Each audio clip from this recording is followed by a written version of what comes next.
주문은 잘 하셨어요? 예, 예, 생각보다 여유 있게 했는데요. 예, 요번에 좀, 이게 예, 제가 프로를 샀는데 네, 뭐 실버만 매진이었고 쿠팡에서 음, 나머지는 되게 여유가 있더라고. 예, 아까 지금 좀 전에 보니까 에어는 아직도 있더라고요. 예, 음, 오히려 12 그냥 일반? 일반 17. 17, 예, 거기가 17 일반이 굉장히 지금 박 터졌다는 얘기를 들었는데, 원래 블루, 딥블루를 샀다가 예, 한번 도전하셨나요? 좀 세상을 밝게 살아야 될 것 같아서 어, 어, 그래서 예, 핸드폰이라도 밝은 색으로. 아, 예, 들어오셨네. 블루님 한번 말씀해 보실래요? 아, 네, 들리시나요? 예, 좋습니다. 예. 제가 오랜만에 저 프리쇼를, 뭐, 아이폰 관련된 프리쇼입니다.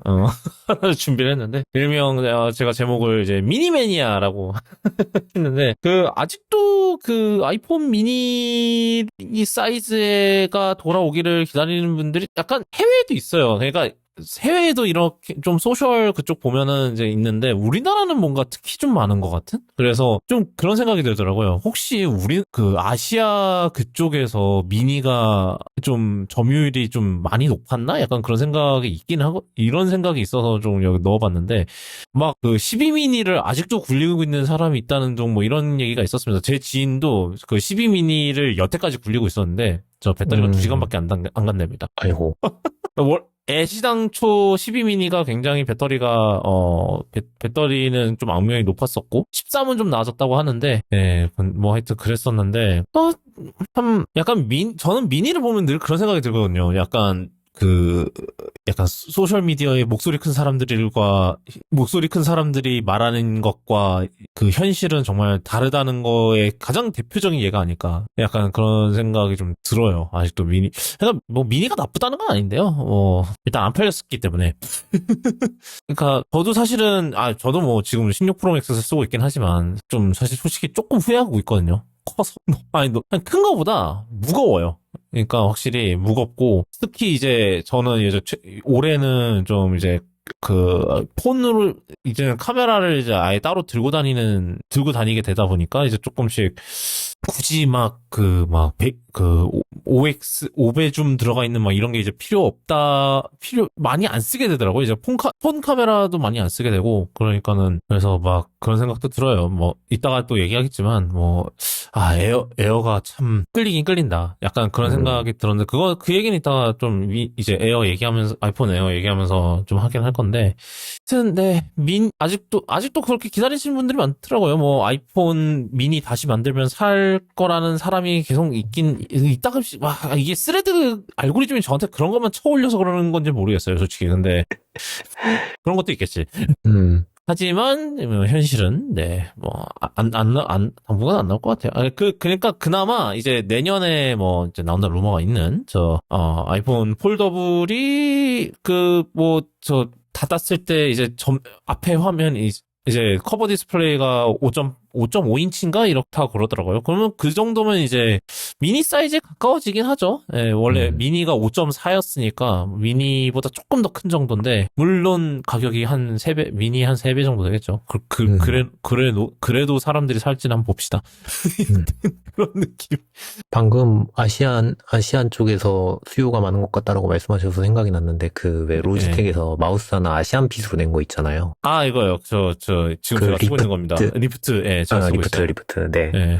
살짝 그런 느낌이 아닐까 싶은 생각도 갑자기 드네요. 그 폰이 음, 그 아시안 핏에 맞는 것이 미니 사이즈인가 하는 생각이 들다가 저는 네. 근데 사실 가지고 있는 아이폰들도 봤을 때 뭐 화면이 작으면은 이거 어떻게 쓰나 하는 생각이 먼저 들어서 근데 이게 확실히 그 미니 트렌드가 사실 아이폰만 죽은 게 아니었어요. 사실 아이폰 미니가 나왔을 때 그 당시에도 애플이 홍보를 하기를 5G 스마트폰 중에서 가장 작다라 그랬어요. 그 당시에. 음, 그러니까 이미 그 당시에 이제 그런 이제 옛날에 이제 일반적인 크기라 불렸던 그 사이즈가 죽어가고 있었고 지금도 보면은 옛날에 그 벌즈 캐스트를 듣다가 이제 거기에 이제 누가 이제 한라인으로 질문을 했던 게 이제 정령 작은 폰은 없는 것인가요? 그래서 라는 질문이 들어왔거든요. 그랬더니 이제 호스트들이 진짜 고민을 하더니 그 갤럭시 S25나 이제 아이폰 레귤러 정도 그게 가장 작은 걸 거라고 이렇게 슬프게 정말 답을 못 찾아줘서 슬프다 이렇게 얘기를 하더라고요. 이게 옛날에 에이서스에서 아마 젠폰인가가 좀 작은 편이었긴 했는데 그게 작년에 이제 새 거 나오면서 갑자기 크기가 확 커졌어요. 그러니까 안 팔리고 있었다는 거죠. 그러니까 이게 물론 이제 그 작은 폰들 좋아하는 사람들을 위해서 이제 그 작은 폰을 계속 파는 것도 뭐 그렇긴 한데 이제 이제 돈을 벌어야 하는 이제 회사 입장에서는 안 그래도 요즘 스마트폰 이제 판매량이 이제 정점을 찍었다고 맨날 몇 년째 그러는 마당에 괜히 리스크를 내기는 싫지 않았을까라는 그런 생각이 좀 들기는 해요. 미니를 보면서 약간 그런 생각이 좀 들어서 한번 넋두리를 해봤고요. Good morning. Welcome to Apple Park. 그래서 한번 시작을 해보겠습니다. 이번에는 저희가 아이폰 얘기만 할 거고요. 사실 아이폰 외에도 지금 너무나도 많은 일들이 일어나고 있는데, 다음 회가 굉장히 두려워요. 사실 요즘은 진짜 올해는 정말 애플 이벤트 하고 나서 그 다음 방송이 굉장히 두려운 것 같아요. 그런데. 눈 뜨면 지난 밤이 궁금한. 어떤 사건이 날 네. 그 옛날 코난 우리나라 한국판 애니메이션 가사입니다. 하여튼 오늘은 뭐 애플 이벤트 특집이니까 당연히 저희 블루님 나오셨습니다. 인사해주세요. 네, 안녕하세요. 컬러 스케일 블루입니다. 저희 본격적으로 시작하기 전에 이번에도 홍보 타임 나오셨잖아요. 나왔잖아요. 이제 신제품이 네네. 마침 또 늘 그렇듯이 이제 아이폰 17용으로 반사 캔슬링 강화유리 스크린 프로텍터가 출시가 됐고, 그리고 이제 반사 캔슬링 스크린 프로텍터에서 이제 좀 피드백을 받아서 이제 최고의 제품을 만들어 보자 하는 느낌으로 지금까지 이제 지적받았던 단점들을 전부 커버한 이제 반사 캔슬링 프로라는 라인업을 새로 출시를 했거든요. 그래서 이제 정말 열심히 만들었다. 그러면 이제 그 프로가 나온다고 해서 일반 라인업도 계속 그냥 같이 하는 거죠? 같이 나오는 거죠? 프로 라인업은 이제 그 단가가 아무래도 좀 비싸서 가격이 기존 제품보다는 좀 비싸가지고 기존 라인업도 이제 약간 할인된 가격으로 해서 이제 좀 가격 좀 같이 내리고. 판매하는 약간 저 애플이 하는 방식이 비슷하네. 아이폰 나올 때마다. 그러게요. 네. 그래서 지금은 아마 지금 예약 판매를 시작하셨던가요? 네, 지금 예약 판매하고 있습니다. 안 그래도 이따가 얘기하겠지만 이제 아이폰 17이 갑자기 전 라인업이 다 반사방지 코팅이 들어갔다. 일단 그 얘기가 있는데 뭐 일단 그것도 아이폰 얘기할 때 얘기를 해보도록 하겠습니다. 뭐 그게 생각보다 그렇게 막 확 눈에 띄는 반사방지의 수준은 아니다라는 그런 뭐 피드백이 있었는데 이따가 얘기를 해보겠습니다. 자, 그러면 이제 그 이벤트를 시작할 건데 이제 약간 그 아이폰 이벤트는 늘 뭔가 아이러니해요. 왜냐면은 사실 애플 입장에서는 1년 중에 가장 중요한 이벤트거든요. 제일 돈 많이 벌리는 게 여전히 아이폰이고 이 시대에도 뭐 서비스 매출이 뭐 밀고 들어온다면 이렇게 하지만 여전히 아이폰이 가장 이제 애플의 이제 매출 거기서 가장 아직도 상위를 차지하고 있고 아직도 반 정도는 차지할 거예요. 그리고 하지만 그럼에도 불구하고 어떻게 보면은 가장 재미없기도 해요. 왜냐하면 서프라이즈가 거의 없거든요. 맨날 루머로 다 유출되고 이러기 때문에 아무래도 관심이 제일 많으니까 그만큼 유출이 많다는 얘기도 되겠죠. 근데 이번에는 좀 서프라이즈가 좀 있었다고 보시나요, 블루님은? 서프라이즈는 제가 느끼기에 서프라이즈한 부분은 없었는데요. 그것은 이제 제가 좀 어쨌든 강화유리 업자라서 이제 말씀은 못 드리지만 이제 미리 그런 정보들을 좀 들어 알고 있는 게 이제 좀 있어서 그랬던 것 같고, 그러니까 저는 이번에 이제 그 반사방킹이 이제 전 라인업에 들어간다 요거는 이제 좀 들어서 알고 있었거든요. 그러니까 사실 이제 디스플레이 플레이 쪽이 일반적으로 봤을 때 제일 서프라이즈한 부분일 텐데 일반 라인업에까지 그쵸. 예, 다 넣어줬다는 게. 프로 라인업에 있는 막 뭐는 빠질 거고 뭐는 빠질 거고 이런 얘기들이 많았는데 이제 그게 원래는 제일 서프라이즈한 부분인 것 같은데 이제 저는 사실 이제 그걸 알고 있었기 때문에 근데 이제 그거를 모르고 있었다 그러면 요게 서프라이즈였을 것 같아요. 예, 그쵸. 좀 티장님 보시면서 좀 뭔가 저희가 뭐 아이폰 루머를 저희가 많이 다루지는 않거든요. 제가 일부러 네. 뭐 루머 매주마다 루머 나오는 거 특히 이제 뭐 한두 달 전부터는 진짜 8월쯤에는 진짜 계속 나왔죠? 예, 그냥 하루가 멀다고 계속 루머가 네. 나왔었어요. 뭐, 저희 진짜로. 목업도 나오고, 뽑은 것도 나오고, 저 심카드 슬롯 부품도 나오고, 뭐, 사실 난리도 아니었는데, 네. 심카드 얘기도 이따가 하겠습니다. 그럼에도 불구하고 좀 어떠셨던 것 같아요, 이번에는? 저는 사실 아이폰 에어 나온다 그래가지고 그걸 좀 기대를 했었거든요. 그래가지고 설명 보고 난 다음에 좀 고민을 하다가 전 오히려 그 배터리팩 얘기를 못 들었었어요. 확인은 못했는데 이제 배터리팩이 거의 필수인 것처럼 자료를 적어놨더라고요. 발표를 보니까. 그래서 좀 식었습니다. 그 얘기도 좀 이따가 하긴 예. 할 건데, 제 생각은 조금 다르긴 합니다만, 그거는 그때 가서 얘기를 하도록 하겠습니다. 에어 얘기할 때. 에어가 좀, 여러모로 뭔가 재밌는 것 같긴 해요, 제품이. 저는, 네, 여러모로 재밌었던 것 같고, 만약에 제가, 이따가 얘기하겠지만, 제가 만약에 올해 뭘 산다라고 하면 저는 아마 에어를 샀을 것 같아요. 또 이따가 얘기하겠습니다. 자, 그러면 이번에 이벤트를 얘기를 해볼 건데, 사실, 실제로 제가 산 거는 따로 있긴 한데, 그것도 이따가. 첫 번째로는 에어팟이 먼저 있었죠. 에어팟 프로 3가 드디어 나왔고, 여기서 저는 개인적으로 서프라이즈라고 했다면은 아마 이어팁이 좀 서프라이즈였는데, 심박 센서는 루머가 있었고, 그 다음에 이미 올해 초에 나왔던 이제 파워비츠 프로 2가 이미 그 심박 센서가 들어갔었기 때문에, 어느 정도 걔가 좀 이제 이 에어팟 프로 3의 약간 프로토타입 같은 그런 느낌이었어서, 심박 센서 들어간다는 거 자체는 놀랍지는 않았는데, 이 심박 센서를 통해서 이제 에어팟 프로만으로 운동 추적 기능이 생겼고요. 그래서 50종 정도 트래킹이 가능하다고 해요. 그래서 그러니까 애플워치를 안 차고도 이제 이제는 아이폰에도 피트니스 앱이 있잖아요. 그래서 그거를 이용해서 그 심박 센서를 통해서 이제 그 운동 칼로리 이제 추적이 가능해졌어요. 네. 그리고 이번에 이제 워치OS 16에서 언급이 됐었던 이제 워크아웃 버디. 그러니까 계속 목소리를 이제 열심히 동기부여 이제 AI가 동기부여 해준다는 그거가 이제 에어팟 프로로 운동할 때도 그게 지원이 된다고 합니다. 하여튼 근데 그 이어팁이 이번에 이제 폼이 이제 안쪽에 이렇게 내장이 돼 있다고 하더라고요. 그러니까 사실은 여태까지 이제 에어팟 프로 팁은 그냥 실리콘으로 된 팁이었는데, 그리고 이게 되게 그 중에서도 되게 뭔가 좀 비는 공간이 좀 많은 약간 그런 팁이었거든요. 에어팟 프로 쓰신 분들은 아시겠지만. 근데 요번에는 아예 이제 안에다가 이제 폼이 내장된 이제 여전히 겉면은 실리콘인데 안쪽에 이제 패딩 돼 있는 부분이 이제 폼이 내장이 돼 있어요. 그래서 조금 더 귀를 꽉 잡아주는 그런 느낌이 있고, 좀 밀폐감도 높였고, 이게 밀폐감이 좋으면 그만큼 이제 액티브 노이즈 캔슬레이션 ANC 기능이 그만큼 좋아지거든요. 그래서 이번에 성능 2배 향상이 있었다고 해요. 이제 여기 이제 이어팁 외에도 살짝 얘기를 듣기로 마이크가 하나 더 추가가 됐다고 해요.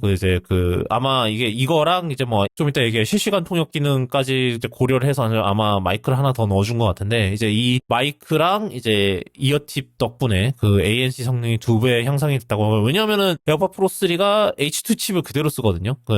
H2, H3로 올라갔다던가 이런 거 없이 그냥 H2를 그대로 쓰기 때문에 아마 그런 걸 이용해서 조금, ANC 성능이 더 나아지지 않았나, 약간 그런 생각이 들고, 실제로 시연해본 분들 얘기 들어보면은 진짜로 더 좋아진 게 느껴진다고 하더라고요. 에어팟 프로 2에 비해서. 그리고 이제 실시간 통역 기능이 이제 원래는 그냥 iOS 26 기능으로 이렇게 들어가 있는데, 이제 에어팟 프로를 통해서도 그걸 사용할 수가 있어요. 이거는 사실 근데 에어팟 프로 3뿐만 아니라 2하고 이제 에어팟 4까지 다 H2가 들어간 이제 에어팟들은 다 지원이 되는데, 이게 그냥 그거예요. 상대방이 이제 다른 나라 언어로 말을 하면은 에어팟이 에어팟이 마이크를 통해 듣고 이 정보를 아이폰한테 보내서 아이폰이 통역을 해서 다시 에어팟한테 이제 들려주는 약간 그런 역할인 건데 물론 조금 시간 딜레이는 있겠죠. 그리고 만약에 내가 이제 얘기를 하고 싶으면 내가 얘기를 하면은 이제 아이폰이 그거를 듣고 아이폰이 이제 그 텍스트를 여기다 표시를 해주는 그런 방식으로 동작을 하고요. 그리고 이제 양쪽이 다 에어팟을 이제 끼고 있다라고 하면은 이제 중간에 이제 아이폰으로 보여줄 필요 없이 그냥 에어팟이 그냥 서로 듣고 아이폰 보내서 통역하고 다시 나오고 이런 식으로 계속 왔다 갔다 하는 그런 식으로 동작이 될 거라고 합니다. 하여튼 근데 이제 이번에 그 에어팟 프로 3에 심박 센서가 들어가면서 이제 좀 더 운동 이런 거에 굉장히 좀 더 초점을 두면서 이제 뭐 그 방수 레이팅이 더 올라갔다 하더라고요. 원래 IP53 이었던 것 같은데 57로 올라갔다고 하고요. 이제 거의 물에 있어서는 이제 땀이나 이제 뭐 갑자기 비가 와서 비를 맞는다거나 이런 상황에서 훨씬 대응이 더 잘 된다고 하고 그리고 이어버드 자체 배터리가 늘었어요. 이어버드 자체 배터리가 원래 6시간이었는데 8시간까지 늘어났는데 이제 근데 단점이 케이스가 이제 조금 줄어들었대요. 그래서 케이스 안에 있는 배터리가 뭐 그 조금 줄어들어서 그 예전만큼 그 배터리가 오래 가지는 않는다고 합니다. 네, 그게 있다고 하고요. 그렇습니다. 이게 에어팟 프로 3고 그 다음에 가격은 36만 9천 원. 우리나라에서는 2만 원 올랐는데 이거는 저 환율 때문에 그런 거고 실제로 달러는 동결 250달러로 동결이 됐다고 합니다. 네, 잘 나온 것 같아요. 에어팟 프로야 뭐 거의 최근 애플의 가장 욕 안 먹는 애플 제품이 아닐까 싶어요. 솔직히 심지어 저 안드로이드 쓰는 사람들마저도 사게 되는 애플 제품이라는 그런 얘기가 있더라고요. 예, 뭐 그렇습니다. 그래서 에어팟 프로 3가 이 정도고 저는 바로 예약 주문했고요. 왜냐면 저는 에어팟 프로 2를 출시 때부터 쓰고 있었고, 중간에 한 번 이제 교체를 하긴 했는데, 그래도 3년 썼으니까, 저는 심지어 제 에어팟 프로 2는 라이트닝 케이스거든요. USB-C 케이스도 안 샀어요. 이거 에어팟 프로 3 나올 거 생각해서. 그래서 그렇기 때문에 저는 예약 구매를 바로 했습니다. 다른 분들은 혹시 사셨나요? 저는 아직 살아있어서 제 건 2C 타입인데 이거 왜 썼었지? 맞다. 산 이유가 있었네요. 그 예전 거를 잃어버려가지고. 네. 그래서 2를 샀는데 그때는 프로 1 쓰던 게 없어져가지고 아마 2를 산 것 같은데 여튼 네. 그래서 아직은 쓸만해서 일단은 하고 있고요. 사실 3를 고민 중인 게 이번에 워치를 안 살 것 같아서 그래서 이미 어차피 갤럭시 워치 쓰시잖아요. 네, 그래가지고 그것도 있죠. 네, 그것도 있고. 저도 2 USB-C를 샀었어가지고, 그래서 아마 이번에는 일단은 아직 예약 구매 같은 건 안 해놨고, 예, 그런 상태입니다.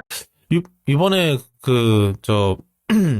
저는 오랜만에 각인을 했거든요. 이게 보니까 어차피 할인 정책이 별로 없더라고요. 이번에 이제 저 쿠팡이나 이런 맞아요. 데가 좀 많이 짜서. 네, 3%였나? 아마. 예, 그것도 심지어 애플케어, 그러니까 할인보다 다 적립으로 많이들. 네, 맞아요. PC 적립으로 많이, 물론, 쿠팡 자주 쓰시면은 그것도 할인이면 할인이긴 한데, 그리고 이제 요즘은 이제 제품 자체 할인보다는 애플케어 할인을 많이 하더라고요. 하여튼, 어차피 이럴 거 한번 오랜만에 각인이나 해볼까. 그래서 저는 이어버드 자체는 이제, 중간에 한번 교체를, 애플케어든지 해갖고 교체를 한번 하거든요. 왜냐면 배터리도 많이 죽고, 그때쯤 되면 확실히 이게 슬슬 맛이 가더라고요. 조금 그런 감이 있어서 많이 바꿨는데, 케이스는 웬만해서는 안 죽더라고요. 잘. 물론 안에 있는 배터리야 이제 계속 충전하고 막 이러면서 이제 맛이 가지만, 근데 그거는 맛이 가봤자 그렇게 큰 영향이 들어가는 건 아니라서, 어차피 저는 자주 충전해주니까, 그래서 결국은 그냥 각인 케이스 한번 각인하면 오래 쓰겠지 싶어서 저는 각인을 했습니다. 오랜만에. 예, 사실 이따가 얘기할 거였는데 그냥 얘기해버렸네요. 자, 그 다음은 애플워치인데, 애플워치가 올해 많이 바뀌었다고 보기는 애매하지만 좀 시리즈 11 같은 경우는 굉장히 유의미한 거 하나 있긴 하거든요. 하여튼 얘기를 해보겠습니다. 시리즈 11이 조금 더 얇다고 하는 것 같아요. 이제 워치, 더 얇아졌다라는 말을 지나가면서 했거든요. 되게 기분 그런 거 별로 안 좋아하는데 시리즈 11하고 10하고 두께를 비교를 해볼게요. 아니, 두께 그대로인데 뭔 소리야? 그냥 10에서 두께가 얇아진 걸 뭐 유지한다 뭐 이런 식으로 이런 뉘앙스였나 보네요. 얇아지진 않았답니다. 그리고 근데 이제 그 커버 글라스가 살짝 바뀌었죠. 이거는 근데 사실 이제 알루미늄 모델들만 해당이 되는데 물론 대부분 다 알루미늄 사시니까 저도 시리즈 10을 제트블랙 알루미늄으로 샀었고 원래 이제 아이온 X 글라스라고 해서 이제 옛날 스테인리스 스틸 지금 이제 티타늄 같은 경우는 이제 그 사파이어 크리스탈을 쓰는데 이제 이 아이온 X 글라스가 굉장히 흠집에 좀 많이 취약했잖아요. 진짜 특히 이제 제 아내 옛날 이제 시리즈 7 이제 그 애플 케어로 교체받기 전에 거는 진짜 무슨 저 공사판에서 모래에 긁고 다녔나 싶을 정도로 굉장히 좀 심하게 긁혔었거든요. 근데 그 이번에 거기에다가 이제 커버 유리에 이제 세라믹 요소를 좀 배합을 했다고 이렇게 얘기를 합니다. 그래서 이게 그러니까 아이폰의 세라믹 쉴드 수준까지는 아닌데 그래도 이제 긁힘 방지가 성능이 2배 더 좋아졌다라고 이렇게 얘기를 하고 있고요. 되게 특히 또 오래 쓰고 싶은 그런 거에서 굉장히 중요한 변화라는 생각은 들어요. 아무래도 특히 이제 대부분의 사람들이 알루미늄을 구매를 하기 때문에 알루미늄 이제 그 워치를 사기 때문에 옛날에 이제 애플워치 스포츠라고 불렸던 거 되게 옛날 얘기인데 하여튼 그래서 좀 중요한 변화라고 생각이 들고 그 다음에 이제 두 번째로 중요한 변화가 바로 이제 배터리입니다. 배터리가 이제 원래 18시간이었는데 24시간 으로 증가를 했다고 해요. 정확하게 어떻게 해서 이거를 증가를 했는지는 얘기가 없기는 한데, 일단은 이제 애플워치 원래 보통 배터리가 18시간이라고 하는 게 진짜 1세대부터 계속 18시간이었거든요. 그래서 얘네는 이제 거의 여기서 배터리가 늘어날 생각이 없는 거구나 이랬는데, 요번에 처음으로 24시간으로 늘려줬어요. 그래서 이것도 되게 중요한 변화인 것 같고, 그 다음은 5G를 지원한다는데 이거는 재밌게도 일부 국가 모델만 해당이 되고요. 우리나라는 여전히 LTE 버전으로 판매가 된다고 합니다. 그리고 고혈압 경고 기능이 들어갔어요. 이거는 근데 아직 우리나라에서는 아직 그 식약처 승인이 안 나서 요번에 그 에어팟 그거 이제 보청기 기능도 이제야 승인 났거든요. 작년에 공개됐었어요. 그거 아마 작년에 공개된 기능인데 올해 초에야 이제 승인이 났거든요. 그 에어팟 보청기 기능이 이제야 승인이 나서 아마 이제 iOS 26으로 올리면은 아마 iOS 26이랑 그다음에 에어팟 이제 펌웨어 올라가면은 아마 사용하실 수 있을 건데 그래서 이것도 언제 될지 모릅니다. 근데 이게 고혈압 경고 기능이라는 게 그냥 이제 삼성 같은 경우는 이제 그 혈압을 뭔가 다른 기계로 재서 베이스라인을 잡고 그다음에 거기서부터 이제 상대적으로 그 혈압 측정을 하는 건데 그래서 그렇게 해서 수치를 보여주는 건데 이제 애플워치 같은 경우는 이제 이거는 이제 고혈압 경고 기능이라고 해서 계속해서 이제 측정을 해요. 측정을 하되 이게 절대적 측정값은 아니고 이제 상대적 측정값으로 이제 해서 만약에 어느 날 갑자기 혈당 스파이크가 왔다거나 이래서 혈압이 확 올라가면은 그때 이제 경고를 해주고 이제 의사랑 상담을 해보세요. 약간 이런 식의 이제 이런 식으로 동작을 한다고 하는데 이게 이런 얘기가 있더라고요. 다른 나라 그러니까 미국은 건강보험이 이제 희망이니까 이런 기능이 좋을 수 있는데 우리나라 같은 경우는 이제 거의 최소 2년마다 한 번씩 경련으로 이제 건강검진도 하고 건강검진 하면서 무조건 혈압을 재고 하니까 이게 꼭 필요할까라는 그런 얘기도 있긴 있더라고요. 물론 이제 건강검진 안 받는 동안에 이제 뭔가 그동안에 이제 혈압이 문제가 되는 경우면은 이런 기능이 좀 유용할 수 있겠다라는 생각이 들기는 하는데, 예. 그리고 수면 점수 얘기가 있었는데 수면 점수 자체는 워치OS라기보다는 이제 iOS 26 기능이고요. 심지어 워치가 아닌 이제 서드 파티 앱이나 이제 그 서드 파티 액세서리에서 수집한 데이터도 사용이 가능해요. 그래서 수면 추적 앱 되게 많잖아요. 그런 앱을 써도 되고 이제 저는 이제 오라링을 쓰는데 오라링에서 이제 수면 데이터 이제 오라링의 수면 데이터도 이제 건강 앱에서 가져와서 이제 그걸 갖고 이제 자체적으로 수면 점수를 표시를 해주더라고요. 예. 그래서 이거는 꼭 워치가 아니어도 할 수 있다. 그리고 우리나라는 59만 9천 원 동결이고요. 이번에 워치가 이렇고, 그 다음에 SE3가 나왔는데, SE3가 이제 기능이 많이 따라잡았다? 약간 그런 느낌이거든요. AOD, 처음으로 진짜 AOD가 들어갔고, 그 다음에 시리즈 9이나 울트라 2에 들어갔던 이제 제스처 기능들, 그게 지원이 되고, 이 두 손가락 이렇게 핀칭하는 거랑 요번에 이제 워치OS 26에는 이렇게 바깥쪽으로 튕기면 이제 알림 빼는 거, 그 기능이 여기에 지원이 되고요. 그 다음에 스피커가 이제 이게 시리즈 10대인가? 9대인가? 들어간 건데, 이제 미디어 재생을 할 수 있는 스피커. 물론, 네, 하시면 안 되지만. 그렇게 해서 들어갔고요. 그 다음에 이제 애플워치 울트라 3도 나왔는데, 이제 디스플레이 사이즈가 살짝 올라갔다고 하고요. 이제 케이스 크기 자체는 같은데, 이제 베젤을 줄이는 형태로 해서 디스플레이 사이즈가 올라갔다고 하고, 그 다음에 요번에 이제 위성 연결 기능이 들어갑니다. 그래서 2년 동안 이제 위성 기능을 사용을 할 수 있고요. 우리나라 자체에서는 이제 이 위성 기능이 지원이 안 되는데, 이제 위성 기능이 지원되는 나라에 가시면은 사용을 할 수가 있어요. 예를 들어 미국에서 또 사용을 할 수 있으니까, 그러니까 이제 한국에서 산 이제 애플워치나 한국에서 산 아이폰이라 있더라도 이제 미국에서 만약에 이제 쓸 일이 생기면은 미국에서 이제 위성 기능을 사용을 할 수 있어요. 네. 그리고 요번에 이제 티타늄 케이스가 이제 3D 프린팅 형태로 바뀌어서 이제 재료를 반만 쓴다고 합니다. 네. 이렇게인데, 티타늄은 이번에 워치 안 사신다고 했는데, 딱히 바뀐 게 많이 없어서? 약간 그런 건가요?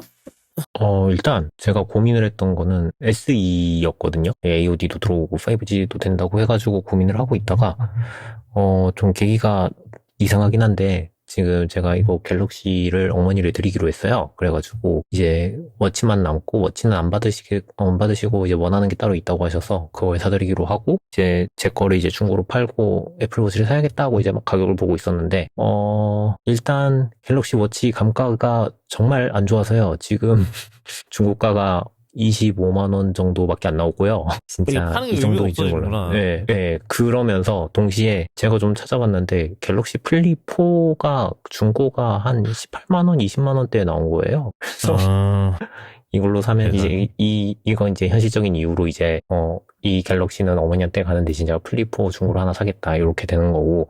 그냥 워치를 유지하기 위해 약간 지금. 그쵸. 지금 워치 기능을 봤을 때 저는 지금 워치 시리즈 11 봤을 때는 고혈압이 지금 워치에서 안 되는 게 고혈압 하나밖에 없거든요. 근데 이 워치도 혈압 측정 기능이 아직 베타로라도 들어가는 가 있고 해서, 사실 지금 이렇게 이걸 팔고 돈을 더 보태서 새로운 워치를 산다라고 했을 때 큰 그게 없는 거죠. 그래서 고민을 하다가 갑자기 플립 4 중고가 산 게 있어. 네, 그렇게 넘어갔습니다. 네, 이래저래 뭔가 많이 사시네요. 네. 그렇게 됐죠. 네, 그렇게 됐네요. 네. 블루님은 요번에 좀 워치가 좀 뭔가 관심 있는 게 좀 있으신가요? 저는 울트라를 이제 한번 쓴 뒤로는 계속 울트라를 쓰고 있는데, 울트라는 사실 이제 요번에 3를 일단 구매를 할까 생각은 하고 있는데 아직 사지는 않았고요. 네. 예. 울트라도 좀 배터리가 늘어났다고 하긴 하더라고요. 원래 36시간이었는데 42시간까지 늘기는 했더라고요. 예, 얘도. 디스플레이 효율 향상에 어느 정도 영향을 받지 않았을까 생각하고 있어요. 울트라는 뭐랄까. 사실 정말 우리가 그 기능을 쓴다기보다는 약간 배터리가 깡패라서 쓰는 것도 좀 있잖아요, 사실.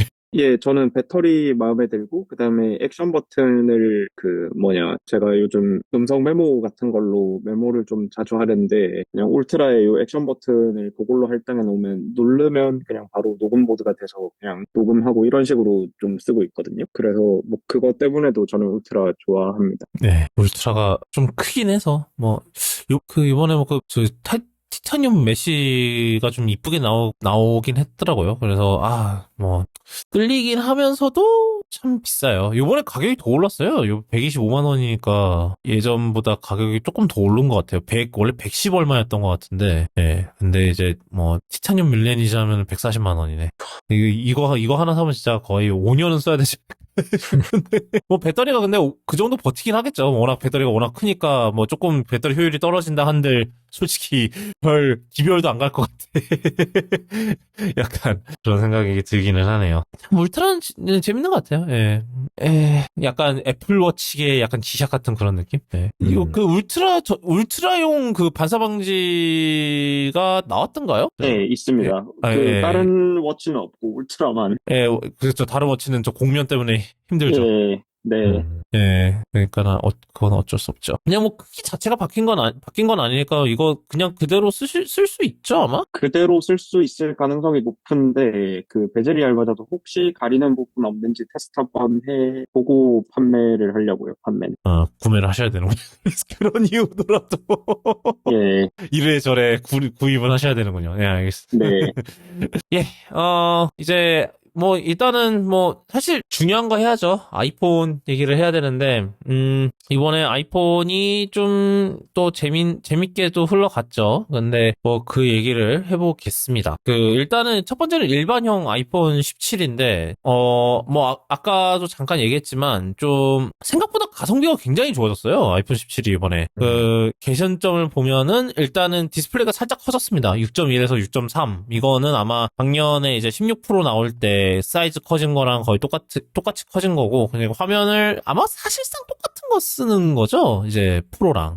예, 실제로 똑같은 거 쓰는 걸로 알고 있어요. 예, 똑같은 디스플레이를 쓰는 걸로 알고 있고, 그 다음에 뭐 똑같은 디스플레이라 하면 이제 같은 스펙의 이제 다양한 곳에서 납품을 받은 디스플레이. 요번에 BOE가 추가됐다고 해서 뭔가 좀 얘기가 좀 있는 것 같긴 하던데, 뭐 하여튼. 근데 BOE가 원래 이제 일반 모델은 BOE가 납품을 하고 있었고 프로 모델은 BOE가 납품을 못 들어오고 있었거든요. 근데 이번에 그 똑같은 스펙이 됐다 하면 일반 모델이 프로 모델의 그 스펙으로 다 바뀐 거잖아요. 그쵸. 그 말이 그래서 무슨 BOE가 원래 겨우 맞췄다? 예, 원래 납품하던 그 대수보다 훨씬 적어질 거예요. 그러니까 그래도 BOE 가 수율이 안 나와서? BOE가 LTPO를 이제 처음으로 납품한다라는 게 의미가 있는 그 부분이기는 한데, 이제 전 라인이 LTPO로 바뀌면서 BOE가 원래 아이폰 전체의 초기 물량의 한 200만 대, 300만 대 정도밖에 공급을 못한다고 들었던 것 같거든요. 그러니까 예전에 일반 모델이 LTPS, 그러니까 그 일반 모델의 디스플레이 스펙이 떨어질 때는 그거보다 많이 했을 거예요. 그러니까 BOE는 오히려 이렇게 바뀌어가지고 지금 훨씬 줄어든 거죠. 납품하는 수량이. 네. 좋은 게 아닌 것 같은데? BOE 입장에서는? BOE 입장에서는 뭐 썩 좋은 거는 아니죠. 네. 그쪽 입장에서는 어떻게든 수율을, 뭐, 그렇습니다. 하여튼, 그래서 6.3인치로 올라갔고, 그 다음에 프로모션, 드디어 일반형 아이폰에 120Hz를 지원을 하고, 사실 여기까지는, 프로모션까지는 루머가 있었기 때문에 사실 그렇게 놀랍지는 않았는데, AOD 같은 경우는 좀 이게 들어가냐 마느냐, 그러니까 애플에서 얘기하는 상시 표시형 디스플레이. 그러니까 이게 들어가느냐 안 들어가느냐로 되게 말이 많았었는데 결국 들어가는 걸로 확정이 됐고, 그 다음에 최대 밝기 3000니트까지 올라갔는데, 이게 3000니트인 게 원래 16 프로도 3000니트까지 올라갔던가요? 이게 헷갈리는데. 16 프로가 2000니트까지 올라갔었고요, 스펙상. 예, 그러니까 요번에 새로 들어간 거죠. 네, 근데 이제 제가 듣기로는 이제 제조 쪽에서 이제 얘기하는 거는 스펙이 똑같았다 그러거든요. 그러면은 뭔가 불안해서 예. 그냥 소프트웨어로 네네네. 하드 그거 리밋을 걸어놨었다. 예, 제가 알기로는 그런데 이거는 뭐 그 명확한 이제 뭐 그건 없지만. 예, 논문처럼 뭐 이거 누가 그렇게 말했습니다 하면서 인용하면서 말할 수 있는 성격의 그건 아니기 때문에 썰이라 하죠. 카더라. 네. 그냥 네. 그 정도로만 네, 그러네요. 16 프로는 2000이었네요. 예. 그리고 그래서 AOD도 들어갔고 3000니트고 그다음에 이번에 그 세라믹 쉴드 2가 나왔죠. 네. 그래서 배합이 바뀌어서 뭐 3배 더 단단해졌다고 하고, 그러니까 단단해졌다기보다는 흠집에 3배 더 강하다 이렇게 아예 그냥 콕 집어서 얘기를 했는데, 실제로 흠집이 좀 약해요. 세라믹 쉴드가 확실히. 그래서 저도 그 뒤로 이제 보호유리를 많이 쓰게 됐는데, 뭐 지금은 당연히 저 컬러 스케일에 그 반사 캔슬링 방지 유리를 쓰는데 저도 이제 프로를 바꿀 때가 돼서, 그런데 이제 3배 더 이제 그 흠집에 강해지고, 그다음에 요번에 그 7단계 방사 반지 코팅이 들어갔다고 직접적으로 언급을 했어요. 근데 이게 뭐 이제 갤럭시 울트라에서 보여지던 수준의 그만큼의 드라마틱한 반사 방지 코팅은 아니다라는 얘기를 하더라고요. 네. 뭐 33%? 그 33%면 그렇게 큰 차이는 아니지 않나요?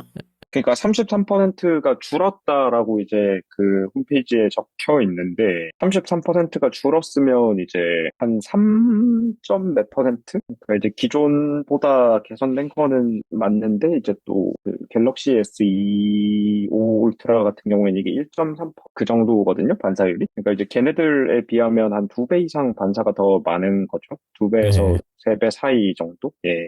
근데 뭐 이거를 이제 전 라인업에 기본형에도 이제 반사 방지가 들어갔다는 게 조금 그나마 이점이라면 이점일 수도 있겠네요. 뭐 일반 뭐 갤럭시 S25랑 비교를 했을 적에. 네네네. 요거는 이제 그 내 스크래치성을 올리는데 조금 더 주안한 것 같고, 갤럭시에 들어간 반사방지 코팅도 이제 반사방지 코팅으로서의 역할만 하는 게 아니라 그 내 스크래치성 코팅을 겸하거든요. 근데 이제 그게 코닝 특허 기술이에요. 그래서 아마 특허 회피 때문에 아마 구성이 이렇게 된 것 같기도 하고요. 근데 뭐 아이폰 것도 코닝이 만들지 않나요? 이번에 그 뭐야 미국 저 트럼프한테 잘 보이기 위한 그거가 그거였는데 저 코닝이랑 같이 저 아이폰이랑 애플워치 그거 세라믹 글라스 만드는 거를 뭐 미국에서 만들겠다 했던 게 그거였던 것 같은데 켄터키에서 만든다고 했던 게 예. 그거는 이제 뭐 맞을 건데 삼성이 공동 특허를 갖고 있나? 모르겠네요.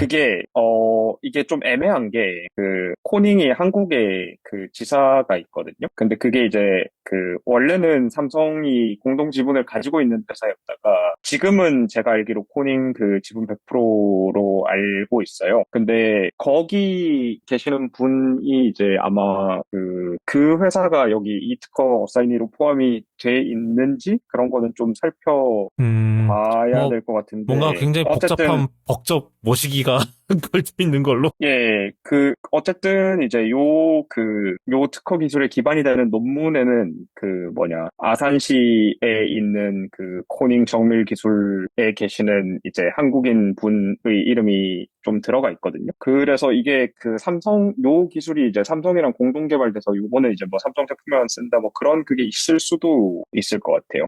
예, 그쵸. 예. 뭐, 하여튼 조금 아쉽긴 해요. 뭐, 좀, 기왕 하는 김에, 좀, 빡시게 했으면 좋았을 것 같은데, 좀 약간, 그때, 땅콩님이 이제 이벤트 보면서 문자로 저한테 그랬거든요. 야, 블루님 비명 소리가 여기까지 들린다고.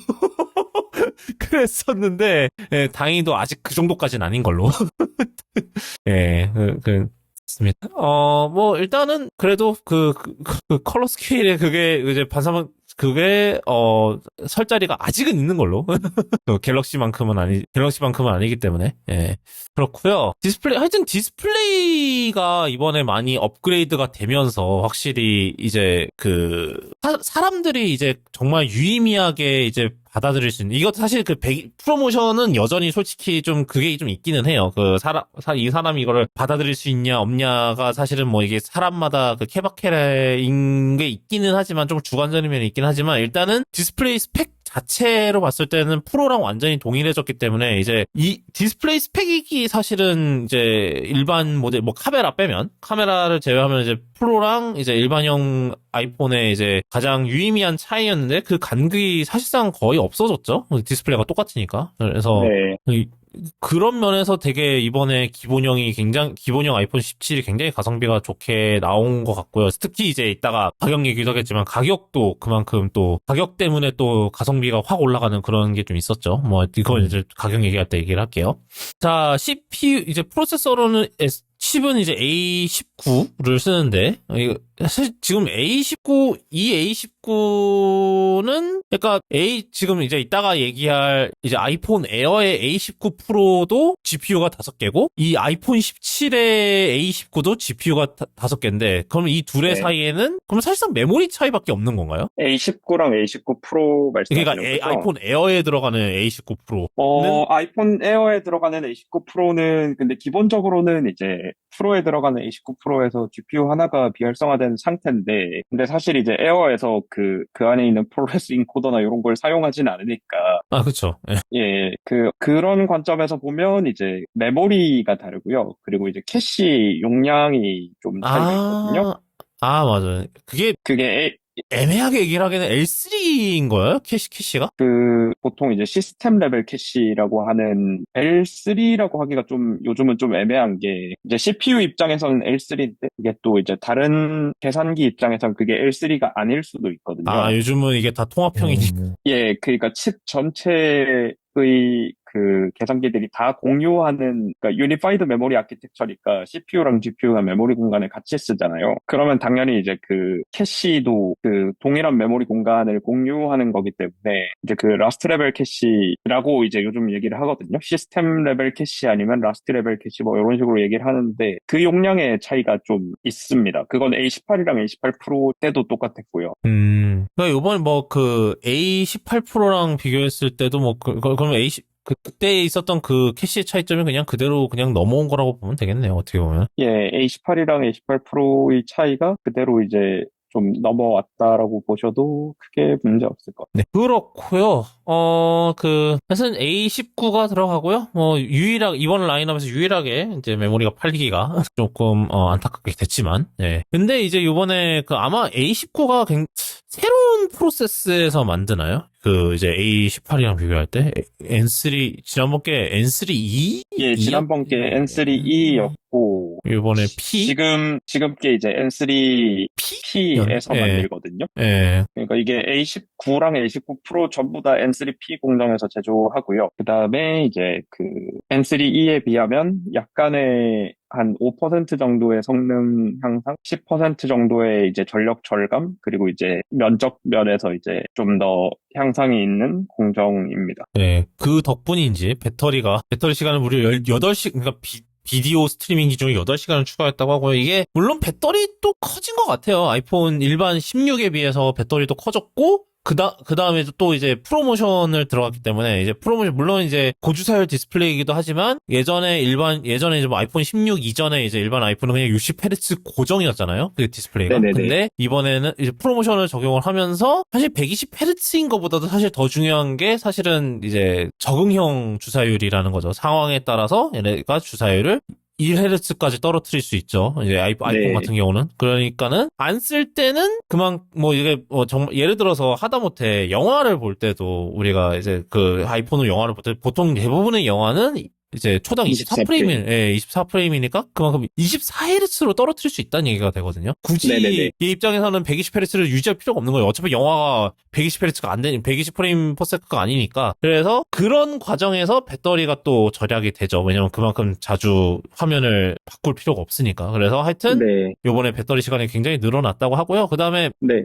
그래서 그 부분에는 그래서 이제 약간 띠가 좀 있는데 이제 애플이 요 스펙에 적어 놓은 게 동영상 재생 기준으로 이제 시간을 적어뒀잖아요. 네. 그래서 이제 방금 말씀하신 프로모션이 24Hz로 계속 동작하는 약간 최상의 좀 시나리오에 가까운 수준이거든요. 그래서 이제 16에서 17이 이제 요 스펙에서 나는 차이보다 실제 생활에서 배터리 차이는 저거보다는 좀 작을 거예요. 그렇게 보시는 게 맞을 것 같아요. 그리고 아까 전에 이제 제가 시스템 레벨 캐시 차이만 말씀을 드렸는데 A18 프로랑 A18 스펙을 다시 보니까 이제 성능 코어의 L2 캐시 용량도 이제 2배 차이가 있었네요. 예, 그래서 이제 캐시가 이제 그 당시에는 총 여기서 8메가, 여기서 12메가, 그러니까 20메가바이트가 차이가 났었고, 아마 요 경향성은 비슷하게 유지가 될 것 같아요. 네. 그래서 근데 이제 이번에 또 급속 충전 사양도 좀 올라갔어요. 이제 원래는 50% 충전에 30분 걸렸는데 이제 20분 소요되는 걸로 바뀌었는데 이게 좀 새로운 PD 충전 규격을 지원하는 거라고 하더라고요. 그래서 무슨 PD 이름이 뭐였니 그게? PD 3.2 모시기 PD 3.2 ABS였나? 하여튼, 네, 그런 새로운, 규격이 생겨서, 이제 이거는 발열이나 이런 거 상황에 따라서 더 액티브하게 그 충전 이제 그 전력 공급을 조정을 더 빡시게 할 수 있다고 해요. 그래서 그거를 활용을 해서 순간적으로 이제 60W까지 전원을 넣을 수 있다고 하고요. 그래 이거를 지원하는 새로운 충전기가 이제 미국에서는 나오는데 우리나라에는 아직 안 나옵니다. 그래서 이거를 사용하려면 지금 당장은 이제 이 새로운 PPS 규격 이게 규격 이름이 뭐냐면 제가 볼게요. PD 레브 3.2. 예, PD 3.2 SPR AVS. 아유, 길다. 뭔지도 모르겠어. 하여튼 그래서 이게 아마 PPS가 원래 이게 표준 규격이 아니라는 것 같더라고요. 근데 이게 PPS를 사실상 표준 규격화한 그 제품이라고 하고요. 근데 이제 이게 제가 알기로는 아직 우리나라에 나왔나? 이게 현재 당장으로서는 이거를 지원하는 충전기가 이제 애플에서 나오는 충전기밖에 없다고 합니다. 아마 물론 이제 시간이 흐르면 이제 서드파티 쪽에서도 이제 각자 이제 충전기들 사양을 업데이트를 하겠지만, 네, 그렇다고 하네요. 그래서 이 충전기를 이용하면은 이상적인 컨디션에서 이제 순간적으로 이제 60W를 아이폰에 이제 60W까지 이제 충전이 들어갈 수 있다고 하네요. 예, 그렇게 해서 한다고 합니다. 잠깐만요. 우리나라도 이게 나왔나 한번 좀 보려는데, 충전 필수템. 우리나라는 아직 30W 전원 어댑터 얘기만 있어요. 그러니까 아직 우리나라는 아직 뭔가 전파 인증 문제가 있는 건지 아니면 우리나라 뭔가 규격 문제가 있는 건지 우리나라에서는 이 제품이 출시를 안 합니다. 뭐 다이나믹 60W, 40W 무슨 충전 어댑터라는데 이름이 우리나라에서는 나오지 않는 것 같아요. 예. 그리고 카메라 사양을 보면은 크게 두 가지가 바뀌었어요. 초광각에, 그러니까 이제는 그냥 광각이죠. 광각에 이제 광각 사양이 이제 48메가픽셀, 이게 아이폰 16 프로처럼 올라갔고, 그다음에 전면 카메라가 이제 많이 바뀌었는데, 전면 카메라가 이제 정방형 센서로 바뀌었습니다. 정방형 센서로 바뀌어서 여기에 이제 센터 스테이지 기술이 적용이 됐어요. 그래서 만약에 이제 딱 폰을 이제 셀카를 딱 찍으려는 순간에 주변에 사람이 몇 명이 있고 이런 거를 이제 아이폰이 알아서 장면 인식을 한 다음에 화면 비율을 알아서 정할 수도 있고 아니면 사용자가 이거를 오버라이드를 해서 가로나 세로를 직접 지정을 할 수 있다고 하고요. 이게 장점이 되는 부분은 이제 폰을 굳이 돌리지 않아도 이제 가로 셀카를 찍을 수 있고 그냥 세로 상태에서 찍을 수 있다는 건데 이게 왜냐면은 그런 게 있대요. 그러니까 실제로 뭐 이제 가로로 이제 돌려서 그 셀카를 찍으려고 하면 이제 카메라가 위에 있는 게 아니라 왼쪽에 있게 되니까 이제 시선 처리가 지금 이상해진다라는 얘기가 있더라고요. 이게 약간 옛날에 아이패드 프로를 가로로 돌려서 이제 화상 통화를 하려고 하면은 이제 그 카메라 위치 때문에 얼굴이 이상하게 보인다 했던 그 얘기랑 비슷한 것 같아요. 그래서 위에 얘는 이제 어떻게 됐든 뭐 가로로 찍던 세로로 찍던 일단 위에 있게 되기 때문에 그 어느 방향에서든 자연스러운 셀카를 찍을 수 있다라는 게 포인트인 것 같고 이제 최대 1800만 화소로 저장이 된다고 합니다. 아마 이게 센서 자체는 아마 그거보다 더 이제 1800만 화소보다 더 클 건데 이제 뭐 가로로 찍던 뭐 세로로 찍는 과정에서 조금씩 크롭이 들어가기 때문에 그거에 맞춰서 찍어진다고 해요. 네. 제가 가격이 또 보면은 재밌는데 이제 이번에 이제 아이폰 17 라인업이 전부 이제 256기가부터 시작을 하거든요. 이거는 미리 스포일러? 스포일러를 하자면 원래 128 이제 기본형 아이폰이랑 아이폰 16 프로까지는 128기가부터 시작을 했는데 이번에 모든 라인업이 전부 256기가부터 시작을 하고요. 이제 아이폰 17은 129만 원부터입니다. 근데 다른 라인업과 다르게 이제 아이폰 17 같은 경우는 가격이 안 올랐어요. 그러니까 그러니까 용량만 오르고 기본 가격은 안 올랐어요. 그러니까 이따가 얘기할 이제 17 프로 같은 경우는 그 가격이 이제 그 256기가에 상응하는 가격으로 올랐거든요. 근데 아이폰 17은 오르지를 않아서 진짜로 가성비가 좋은 라인업이 됐습니다. 이번에. 그래서 16E는 이것 때문에 16E는 더 세가 됐고요. 왜냐면 16E는 그나마 16대는 둘이 용량이 같으니까 그나마 그거라도 있었는데 이제 아이폰 17은 용량도 2배로 더 주고 16E는 아마 아직도 128기가부터일걸요? 아닌가? 116E. 네, 128기가부터인데 아직도 99만 원이거든요. 아이폰 16E는. 그러니까 가성비가 더 이상해졌어요. 그 16E는. 좀 이렇게 됐으면은 차라리 16E 가격을 좀 떨구는 게 낫지 않았을까라는 생각이 좀 들기는 하는데. 네. 좋습니다. 하여튼 그래서 17이 진짜 이번에 가성비가 진짜 좋아졌고요. 그 덕분인지 이번에 이제 예약 판매했을 때 일반 17이 정말 전쟁이었다고 하더라고요. 네. 네, 엄청 빨리 다 매진돼가지고. 예. 요번엔 도리어 프로가 좀 여유로웠다는 얘기가 네. 있는데. 전 중간에 좀- 색도 바꿨습니다. 심지어 에어는 아직도 있어요. 아직도 저 쿠팡에서 예약 구매할 수 있어요. 되게 고민하게 만드는 요소긴 한데, 뭐 하여튼. 네. 자, 말 나온 김에 아이폰 에어 얘기를 해볼게요. 이번에 그 17이라는 넘버링을 뺐어요. 그냥 아이폰 에어인데 이게 뭘 의미하는 걸까요? 이게 그냥 아이폰 그러면 내년에 나오면 또 아이폰 에어 2가 되나? 아니면은 뭐 그냥 이런 식으로 이제 넘버링을 빼기로 했나? 약간 그런 좀 여러 가지 생각이 드는데 좀 부르님은 좀 어떤 것 같으세요? 뭐, 그거는 사실 진짜 애플 마음이라, 뭐, 얘네들이 이런 거를 막 시스템 마음대로 왔다 갔다 한 적이 한두 번이 아니라서, 특히 아, 뭐 아이패드나 이런 데서는 아이패드는 그래서 덕분에 족보가 진짜 꼬였죠. 막, 뭐, 갑자기 어느 날 더 뉴 아이패드 뭐 이런 거 한 번씩 튀어나와주고 했던 거 생각해보면, 네. 뭐 이제 또 내년 되면 또 뭐 알아서 하겠죠. 이게 아마 20주년 아이폰이 이제 2년 남았잖아요. 아, 그쵸. 예, 2년. 그러니까 이제 20주년 아이폰이 나올 때 약간 걔를 아이폰 뭐 20 이렇게 하지는 않을 것 같고 느낌이. 그쵸. 그래서 이제 걔를 뭐 약간 상징적으로 뭐 희한한 이름을 또 만들어 붙여주면 이제 아이폰 에어, 아이폰 프로, 그다음 뭐 아이폰 뭐 잘 지금 모르겠지만 울트라. 뭐 그런 느낌으로다가 같아, 근데 이제 울트라, 언젠가. 그러니까 그렇게 뭐 하지 않을까 하는 생각이 좀 들기는 하네요. 네. 조금, 네, 저도, 장기적으로는 넘버링을 빼려나 모르겠어요. 이게 왜냐면 일단 iOS, 이제 OS들은 다 이제 연도로 통일을 했는데, 일단 올해는 그냥 17이라고 다 했거든요. 그래서, 근데 이제 이 아이폰, 이제 그 에어를 이렇게 넘버링을 빼는 것 자체가 약간 좀 이제 전초전인지? 약간 좀 그런 생각도 좀 들어요. 예. 아직은 근데 좀 다들 헷갈리는지 아이폰 17 에어라고 쓰는 데도 되게 많은 것 같긴 하던데, 뭐 하여튼, 네, 그거는 그거고. 일단은 되게 생각보다 되게 실험적인 기술이 많이 들어간 것 같아요. 아이폰 에어 같은 경우 이번에 좀 보면은 뭐 일단은 두께가 5.6mm고요. 그 뭐 가장 얇은 아이폰이라고 하고 이게 물론 이제 이거는 가장 얇은 부분이 5.6mm라는 뜻이고 그 부분으로 보면은 이제 갤럭시 S25 엣지보다 더 얇아요. 5.8mm인가 그렇거든요. S25는. 그러고 이제 디스플레이는 6.5인치의 그 스펙 자체는 다 동일하게 뭐 프로모션 들어갔고요. AOD 들어가고요. 3000니트고요. 세라믹 실드 2고요. 네, 그래서 반사반지 코팅 뭐 미약하긴 하나 들어가고요. 그 다음에 얘는 이제 특이한 게 후면에도 세라믹 쉴드가 적용이 됐어요. 그러니까 이거는 아무래도 내구성 때문에 아마 한 결정인 것 같아요. 뭐 이따가 뭐 이게 프로도 그렇지만 아무래도 이제 이번 아이폰 에어 이제 이제 제가 이제 하는 거 보시면 또 약간 그 테마가 있어요. 그 내구성이랑 배터리 이렇게 두 개인데 하면서 좀 얘기를 해볼게요.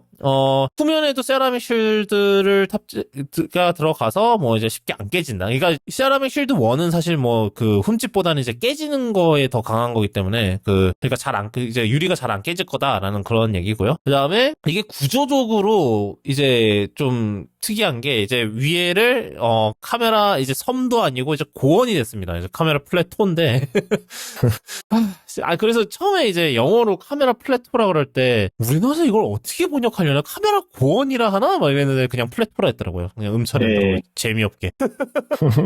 저는 꿋꿋이 고원이라고 했는데. 네, 네.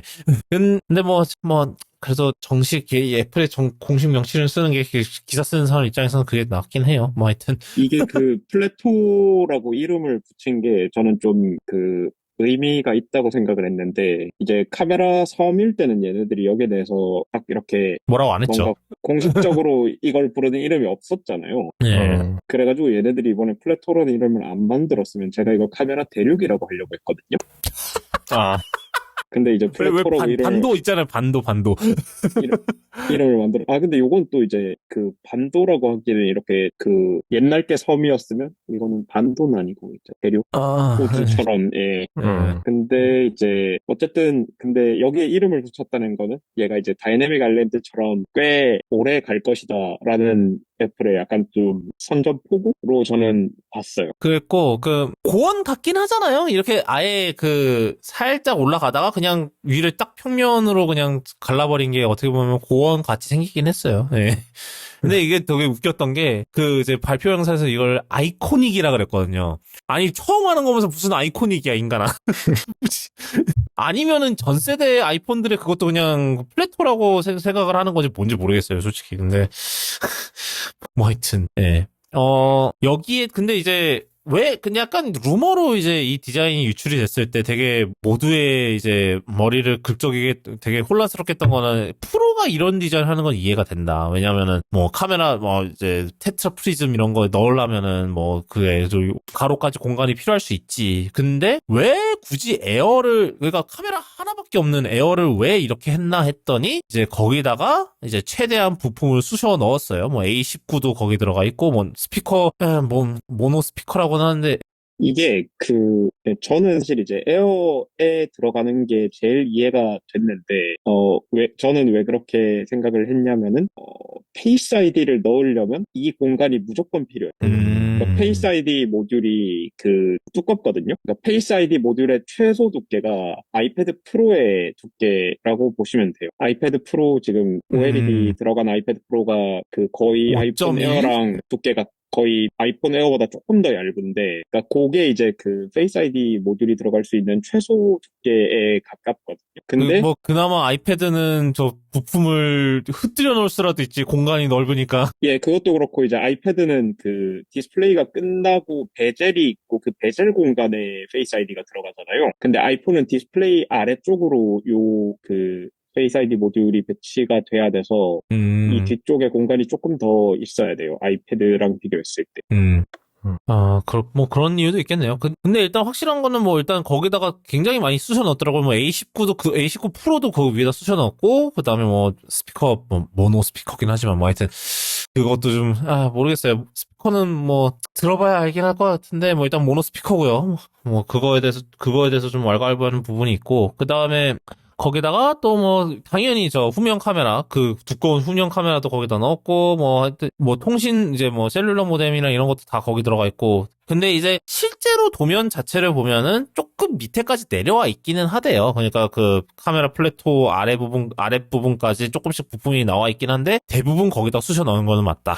결론적으로. 하여튼 그렇게 그 이후로 거기가 뭐 그렇게 됐다고 하고. 근데 뭐 어차피 뭐 아까도 말씀하신 페이스 아이디도 페이스 아이디인데 카메라를 생각해서라도 어느 정도 뭐 그게가 필요했을 수는 있죠.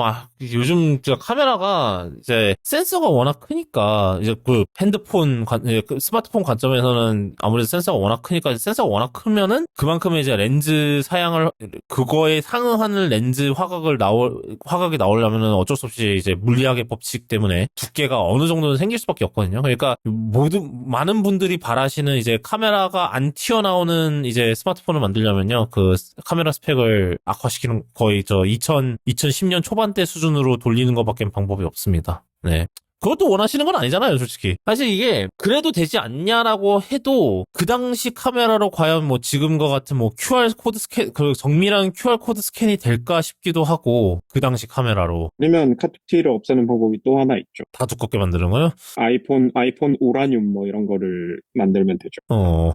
근데 우라늄이 매우 무거운 원소니까. 예, 아니 아이폰은 그렇게 해서 두껍게 만들고 그걸 다 배터리에 채워넣으면 되게 단순한 논리거든요. 근데 이분들은 저 손목 터널 증후군이라는 걸 모르시는지 그런 거 들고 다니면은 진짜 바로 손목 터널 증후군 올 것 같거든요. 뭐 거의 한 300g 될 거 아니에요. 그렇게 해서 그걸 다 두껍게 한다면 그걸 다 배터리를 거기다 다 박아 넣으면은. 네, 뭐. 에너자이저 핸드폰 생각나는데. 18,000짜리요? 예. 저 그거 작년에 베를린 갔을 때 실제로 만져봤었나? 뭐, 그랬던. 예, 뭐, 정말 그거 한번 바지 주머니에 한번 넣어보세요. 예. 하여튼, 네, 뭐, 그건 그거고. 일단은 아까 이제 잠깐 얘기했던 A19 프로, 이제 GPU 코어 하나가 없는 버전이 들어가고요. 이제 여기서 처음 얘기가 나온 게 이제 GPU에, 뉴럴 가속 하드웨어가 들어갔다고 돼 있는데, 이게 사실은 뭐 A19도 똑같죠? 네, A19에도 똑같이 들어가요. 예, 그래서 이거에 대해서 조금 설명을 해주시면 좋을 것 같아요. 예, 원래도 이제 뉴럴 엔진이란 게 있는데, 이제 요게 왜 들어갔나, 그렇게 생각 생각하시는 분들도 아마 계실 텐데, 일단은 그 GPU, 이게 엔비디아에서는 이제 텐서코어라고 부르는 이런 구조라고 생각하시면 되는데, 뉴럴 엔진 같은 경우에는 기본적으로 이제 딱 정말 정해진 연산만 수행할 수 있어요. 이게 무슨 얘기인지를 좀 더 설명을 하면, 그 CPU보다 GPU가 이제 병렬 계산을 더 잘 하잖아요. 그럼 이제 GPU가 CPU의 상위 호환인가? 이렇게 생각하실 수 있는데 아니거든요. 그러니까 CPU가 할 수 있는 그 범용적인 일 중에 일부를 특화해서 잘할 수 있는 장치가 GPU라고 생각하시면 되고요. 그래서 이제 CPU 없이 GPU만 가지고 컴퓨터는 구동이 안 돼요. 그러니까 GPU 없이 CPU만 있는 컴퓨터라는 건 존재할 수 있지만, 거꾸로 이제 CPU 없고 GPU만 있는 컴퓨터라는 거는 존재할 수가 없습니다. 그 옛날 뭐 CPU 없이 GPU 없이 CPU에만 있던 컴퓨터 옛날에 저 뭐 애플 원이나 이런 아, 텍스트로만 되던 애들 예, 뭐 네. 하여튼 네. 그래서 이제 가능은 하죠. 그렇고, 예. 근데 이제 뉴럴 엔진 같은 경우에는 이제 GPU에서도 이제 기능을 다 덜어내서 정말 특화된 계산만 딱 할 수 있는 단순한 회로고요. 이제 그게 단순한 만큼 이제 그 특화된 작업 자체는 훨씬 더 이제 CPU나 GPU보다 빠르게 처리할 수 있는 거죠. 빠르고 효율적으로. 근데 이제 그 아시겠지만 CPU에도 그 애플이 뉴럴 가속기를 넣었고요. 이제는 GPU에까지 그게 들어간 거예요. 이게 그 CPU에서 계산을 하다가 이제 좀 작은 뉴럴 연산이 나왔을 때, 그때 이제 그걸 판단을 해야 되거든요. CPU에서 이거를 NPU한테 그 계산을 넘기려고 하면 그나마 이제 통합 메모리 아키텍처라서 메모리 복사하는 비용은 안 든다고 치더라도, CPU가 계산을 하고 있는 거였으면 이제 자기 캐시 뭐 요런데 그거를 정보를 갖고 있고, 일반적으로는 이제 그게 물론 시스템 레벨 캐시에도 남아 있지만, 그걸 뉴럴 엔진한테 명령을 주려면 걔한테 이제 명시적으로 요 메모리에 있는 요 계산을 수행해라고 명령을 날리고, 그럼 이제 뉴럴 엔진이 그거 계산을 다 끝내고, 다 끝냈다 그러면 이제 CPU가 그 데이터를 다시 참조를 해서, 자기가 원래 캐시에 갖고 있는 데이터는 그러면 이제 그때는 이 위쪽 그 뉴럴 엔진이 작업을 하면서 그 캐시 라인이 내용이 바뀔 거잖아요. 그러면 이제 거기 있는 그거를 CPU가 다시 읽어와야 되고, 그러니까 여기서 약간의 오버헤드가 생기는데, 이제 그게 이제 뉴럴 엔진이 빠르다고는 해도 이제 그 오버헤드까지를 감안하면 사실 안 빠를 그런 상황에서 이제 CPU 안쪽에 좀 더 가까운데 그 머신러닝 가속기가 있으면 그런 상황에서 훨씬 더 빠르게 계산이 되는 거죠. GPU의 경우에도 비슷하게 보시면 되는데, 이게 뉴럴 엔진이 있어도 모든 AI 계산이 뉴럴 엔진에서 처리되는 게 아니에요. 그러니까 뉴럴 엔진은 정말 단순한 계산만 할 수 있기 때문에 뉴럴 엔진이 할 수 없는 처리는 GPU가 하고, 이제 나머지 할 수 있는 거는 뉴럴 엔진으로 오프로딩 되고, 요거를 이제 어떻게 할당할 건지 이런 걸 이제 코어 ML 같은 애들이 결정을 하는데. 그런 경우도 있잖아요. 이제 멀티 플랫폼의 문제로 인해서 개발에 그렇다 뭐 애플 하드웨어만 맞춰서 뉴럴 엔진을 활용하는 그거를 짜느니 그냥 GPU로 오프로드 해버리자. 그러니까 예를 들면은 라이트룸 같은 경우는 이런 이제 AI 서브젝트 디텍션, 그러니까 피사체 인식이나 이런 거를 할 때 GPU를 쓰거든요. 걔네들도. 네네네. 그러니까는 걔네들은 솔직히 이제 맥이나 이제 아이패드나 아이폰뿐만 아니라 걔네들은 이제 윈도우랑 안드로이드도 지원해야 되고 이러니까는 사실 그런 입장에서도 봤을 때도 그냥 GPU로 하는 게 지네들이 이제 개발하는데 더 쉬운 것도, 그런 것도 좀 이유가 좀 되지 않을까요? 네, 그런 것도 이유 중에 하나가 분명히 될 거고, 그리고 이제 GPU 자체가 또 그 가속기를 갖고 있어야만 또 처리가 효율적인 경우도 있어요. 그러니까 그 엔비디아에서 이제 뉴럴 쉐이더라는 거를 그 RTX 50 시리즈 나오면서 이제 공개를 했는데, 그리고 이제 그 텐서 코어 같은 거 이용해서 하는 DLSS 이런 것도 이제 GPU 안쪽에 그 가속기가 있으면 훨씬 더 효율적으로 그 동작을 할 수 있는 것들이거든요. 그래서 GPU 안쪽에 이제 있는 게 그 아이폰 레벨에서는 그런 의미가 있고, 방금 이제 후동훈님께서 말씀하신 그런 케이스나 이제 GPU랑 같이 GPU를 어차피 써야 되는 경우에는 이제 GPU 안쪽에 있는 게 훨씬 더 효율적으로 볼 수 있는 케이스가 있고, 그리고 플러스로 이제 그 뉴럴 엔진 같은 경우에는 서버나 뭐 이제 맥 요런 데서 학습을 한다던가 요럴 때는 그 뉴럴 엔진은 아예 사용을 못해요. 그러니까 인공지능 학습이나 이런 거를 할 때는 뭐 이제 아이폰에서 인공지능 학습을 할 일은 당연히 없지만 이제 맥이라던가 아니면 이제 애플 실리콘 서버. 사실 이게 A19의 이 아키텍처 자체는 그냥 코어 여러 개 따다다다다 붙이면 이제 이게 뭐 나중에 M5가 되고 뭐 그런 거잖아요. 사실 M5, 네네네네. M5 프로, M5 맥스, 뭐 혹여나 M5 울트라 나올지 모르겠지만 뭐 하여튼 네. 그리고 그쵸. 이제 그 애플 인텔리전스가 이제 서버에서 구동되는 애플 인텔리전스는 애플 실리콘에서 돌아가니까 걔도 결국은 이 아키텍처에 의해서 백업 될 거란 말이에요. 그래서 사실 저는 이제 요거는 그런 의미가 좀 더 크다고 보고 있습니다. 네.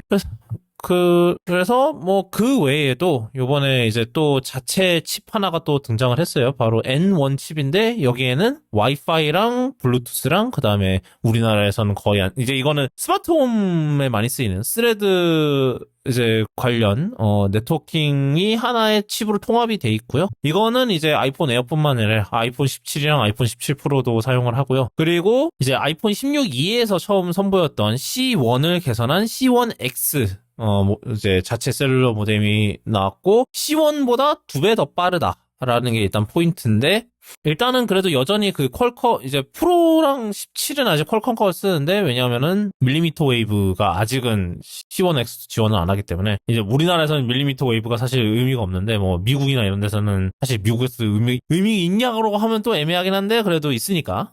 그래서 뭐 내년부터, 이제 내년에 아마 지금 루머로 나오는 게 이제 내년에 C2가 나오면은, C2가 밀리미터 웨이브를 지원할 거기 때문에 이제 내년부터 본격적인 이제 탈 퀄컴이 시작이 될 거다라는 그런 얘기가 있죠. 하여튼 그래서 일단은 근데 이제 C1 칩이 자체 이제 물론 이제 성능도 뭐 나쁘지 않지만 물론 성능보다 더 이제 절대적 성능보다도 더 중요했던 게 이제 애플이 가장 잘한다는 바로 이제 가성비죠. 가성비 아니라 전성비죠. 그 모뎀 칩 자체 이제 전력 대비 성능이 굉장히 좋기 때문에 아이폰 16E가 생각보다 배터리가 오래 가는 거에도 한몫을 했었고 이게 역시나 에어에서도 도움이 많이 되겠죠. 뭐 배터리가 용량이 배터리 자체가 이제 불안한 요소 중 하나니까. 예. 네. 그렇고 그 A19 프로도 이제 에어에 이제 A19가 아니라 A19 프로가 들어간 것도 그 전력 효율 때문인데 그 A18 프로가 A18보다 이제 캐시가 20메가가 더 많다고 말씀드렸잖아요. 그 이제 캐시가 많으면 전력 효율이 좋아집니다. 일반적으로. 그러니까 이제 메모리 칩 바깥으로 신호가 왔다 갔다 하는 순간에 전력 소모가 늘어난다고 생각하시면 되는데 메모리는 칩 밖에 있는 거기 때문에 메모리랑 통신을 많이 하면 많이 할수록 전력 소모가 높아져요. 그래서 이제 그 캐시가 늘어나면 메모리랑 그 통신하면서 사용하는 전력 소모가 줄어드니까 A19 프로가 A19보다 이제 더 전력 효율이 좋습니다. 그런 것도 있죠. 예. 그래서 이제 카메라 얘기 잠깐만 하면은 카메라 하나고요. 48메가픽셀 퓨전 카메라 하나고 뭐 이제 일배줌 26이랑 52mm 이렇게 두 가지가 되고 요번에 이제 카메라 하나 들어간 거 중에서는 최초로 이제 이제 모든 피사체에 대한 포커스 컨트롤이 가능합니다. 원래 여태까지는 사람만 가능했었는데 사람이랑 얼마 전부터 동물도 된다고 했었던 것 같긴 한데 요번에는 모든 피사체에 대한 포커스 컨트롤이 가능해졌고 이게 아마 뭐 역시 이것도 아마 AI로 그냥 피사체 인식이 되고 뭐 이제 iOS 26에서부터는 아예 그냥 그 공간 이제 비전 프로랑 이런 것 때문에 이제 공간 사진 이런 게 있잖아요. 그래서 그런 공간 사진 그 기능을 통해서 이제 아이폰으로 찍지 않은 사진도 이제 피사체 분리가 가능하기 때문에 아마 이제 자체적으로 이제 장면 인식하는 이제 알고리즘 자체가 개선이 됐기 때문에 가능해지지 않았나 싶고요. 그리고 역시 이거를 왜 아이폰 에어에서 이 얘기를 했는지 모르겠는데 이제 듀얼 레코딩 기능이 됩니다. 그게 뭐냐면은 전면과 이제 후면 카메라를 동시에 이용해서 이제 동영상 녹화를 할 수 있어요. 뭐 이제 소셜 이런 데서는 뭐 앞에서 보이는 상황에 대한 자신의 리액션을 담기가 좋다. 뭐 그런 게 틱톡이나 이런 것은 중요하니까요. 그리고 이게 또 좀 맹점일 수 있는데 20 모델만 있습니다. 지금 20 때문에 지금 중국에선 판매도 못하고 있다고 그러더라고요. 왜냐면 원래는 차이나 유니콤인가? 그쪽에서 이제 독점으로 20만 있는 버전을 해갖고 이제 판매를 할 예정이었는데, 지금 뭐 중국의 관련 규제 때문에 좀 문제가 생겨서 지금, 예약 판매가 무기한 연기됐다는 얘기가 있네요. 에어가. 중국에서는. 근데 우리나라도 사실 20이 참 쉽지 않잖아요?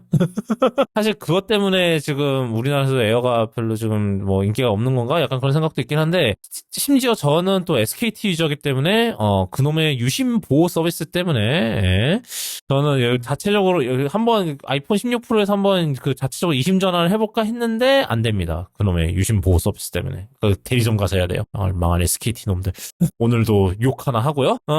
그래서 우리나라도 좀 이심 사정이 좀 나아졌으면 좋겠어요. 사실 이심 얘기가 나오니까 요번에 원래 이제 여태까지는 미국에서만 지금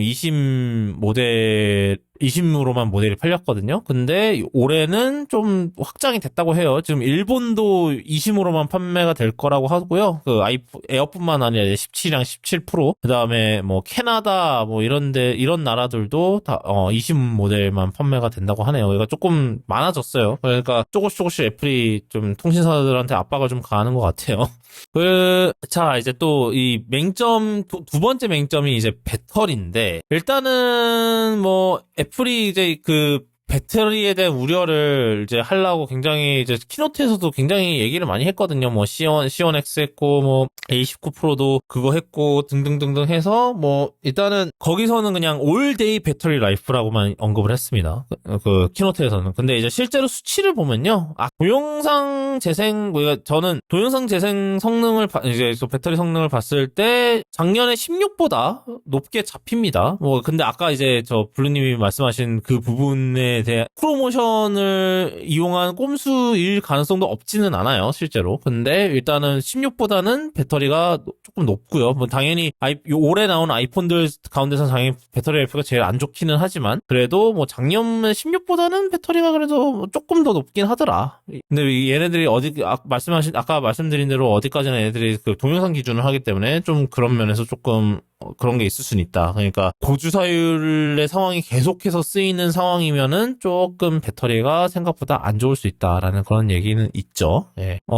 그럼에도 불구하고 이제 혹여나 배터리가 불안하시다면 맥세이프 배터리 부활했습니다. 걔가 뭐 부활을 하긴 했는데 이게 에어 전용이에요. 왜냐하면 에어에 이제 카메라 플래토 아래까지 이제 배터리가 쫙 깔려 있거든요. 그러니까 최대한 얇게 만들기 위해서 대신에 배터리 면적을 늘렸거든요. 그래서 17이랑 17 프로에는 맞질 않습니다. 근데 이게 웃기게도 픽셀 10 프로 XL인가? 걔는 또 맞는데요. 걔도 이제 그게 꽤 긴 편이라서 맞는다고 하더라고요.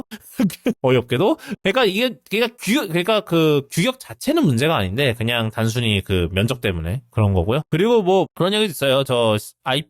누가 이제 아이폰 16 프로에다가 이제 가로로 해서 꽂아봤는데 되긴 된답니다. 그렇게 해서. 근데 모양이 되게 이상하게 나오긴 하겠죠. 뭐 하여튼 그래서 에어 전용으로 이제 맥세이프 배터리가 나왔고 뭐 65%밖에 충전이 안 된다는 거에 굉장히 좀 다들 말이 많더라고요. 근데 사실 대부분의 그런 5000mAh짜리 걔네들이 사실은 100% 충전을 못 하긴 해요. 왜냐하면은 충전하면서도 이제 스마트폰들이 조금씩 다 전력을 쓰기 때문에 사실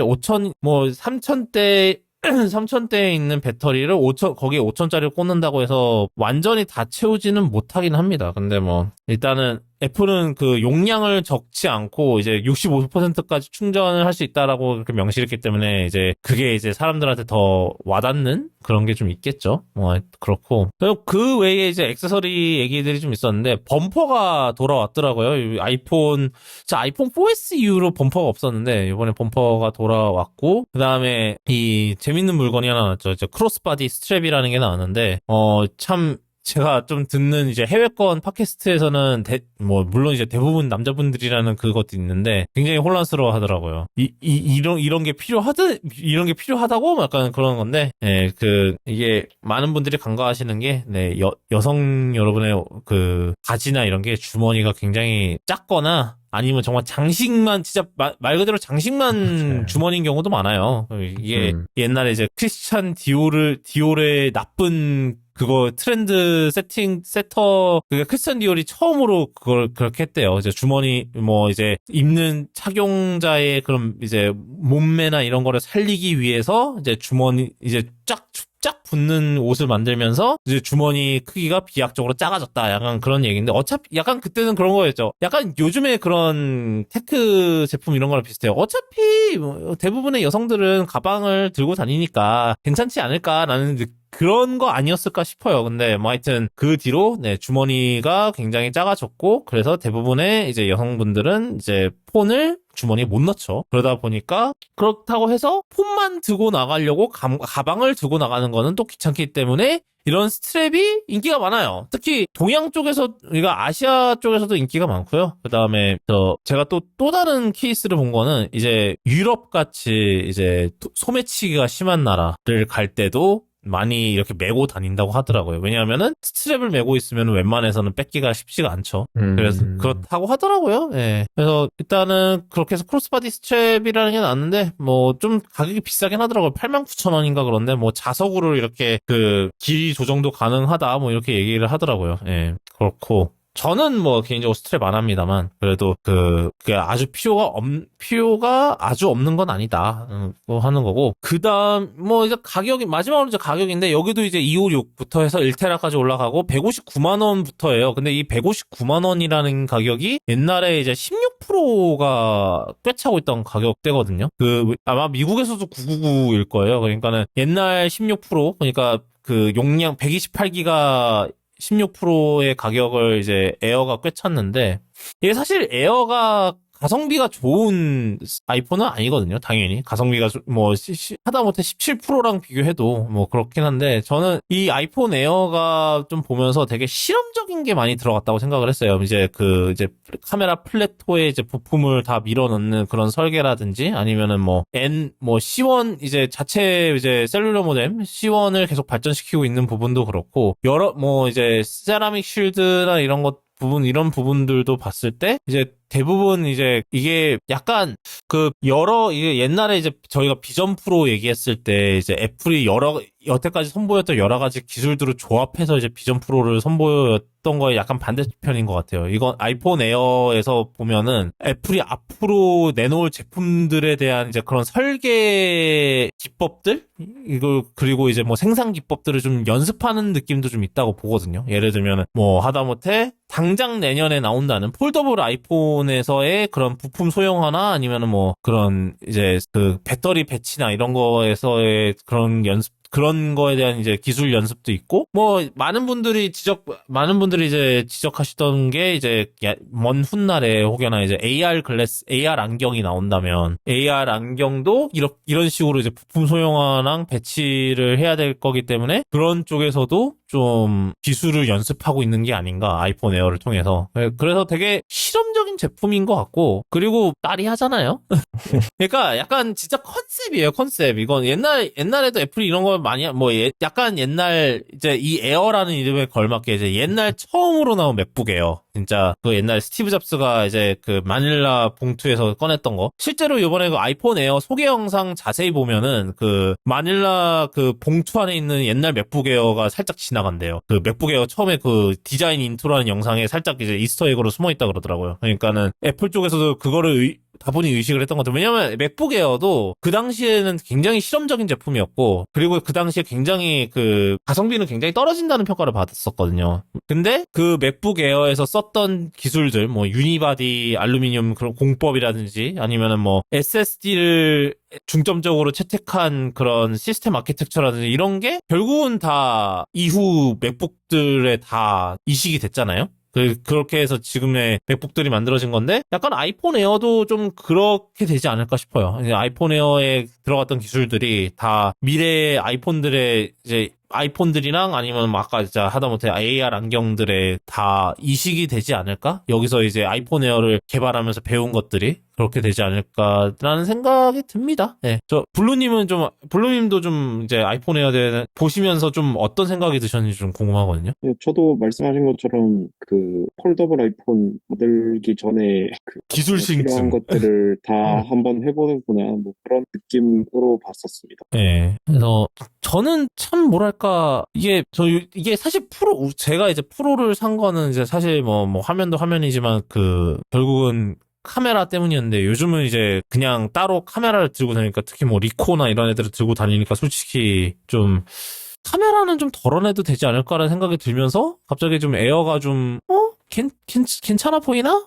뭐 물론 저는 어차피 제가 아이폰 지금 16 프로 맥스인데도 저는 외장 배터리가 필요하거든요. 워낙 제 폰으로 돌리고 있는 게 많아서 뭐 피크민도 돌려야 되고요. 막 이러니까는 배터리를 굉장히 많이 씁니다. 제가 지금 블루님도 16 프로 맥스 쓰시죠? 한번 저희 배터리 사이클 비교를 한번 해볼까요? 지금 옆에 갖고 계세요? 지금 폰? 네네, 지금 네. 있습니다. 예.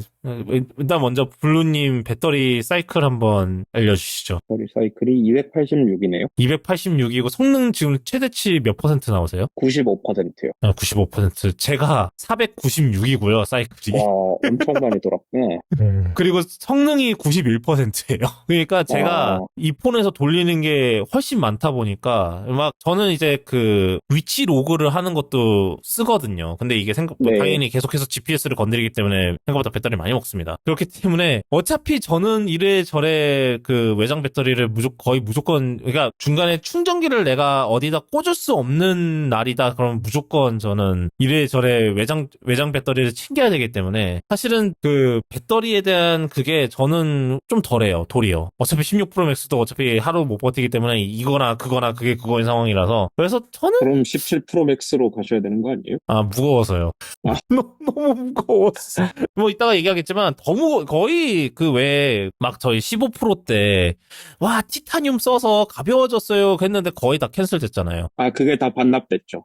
거의 다 반납돼버려갖고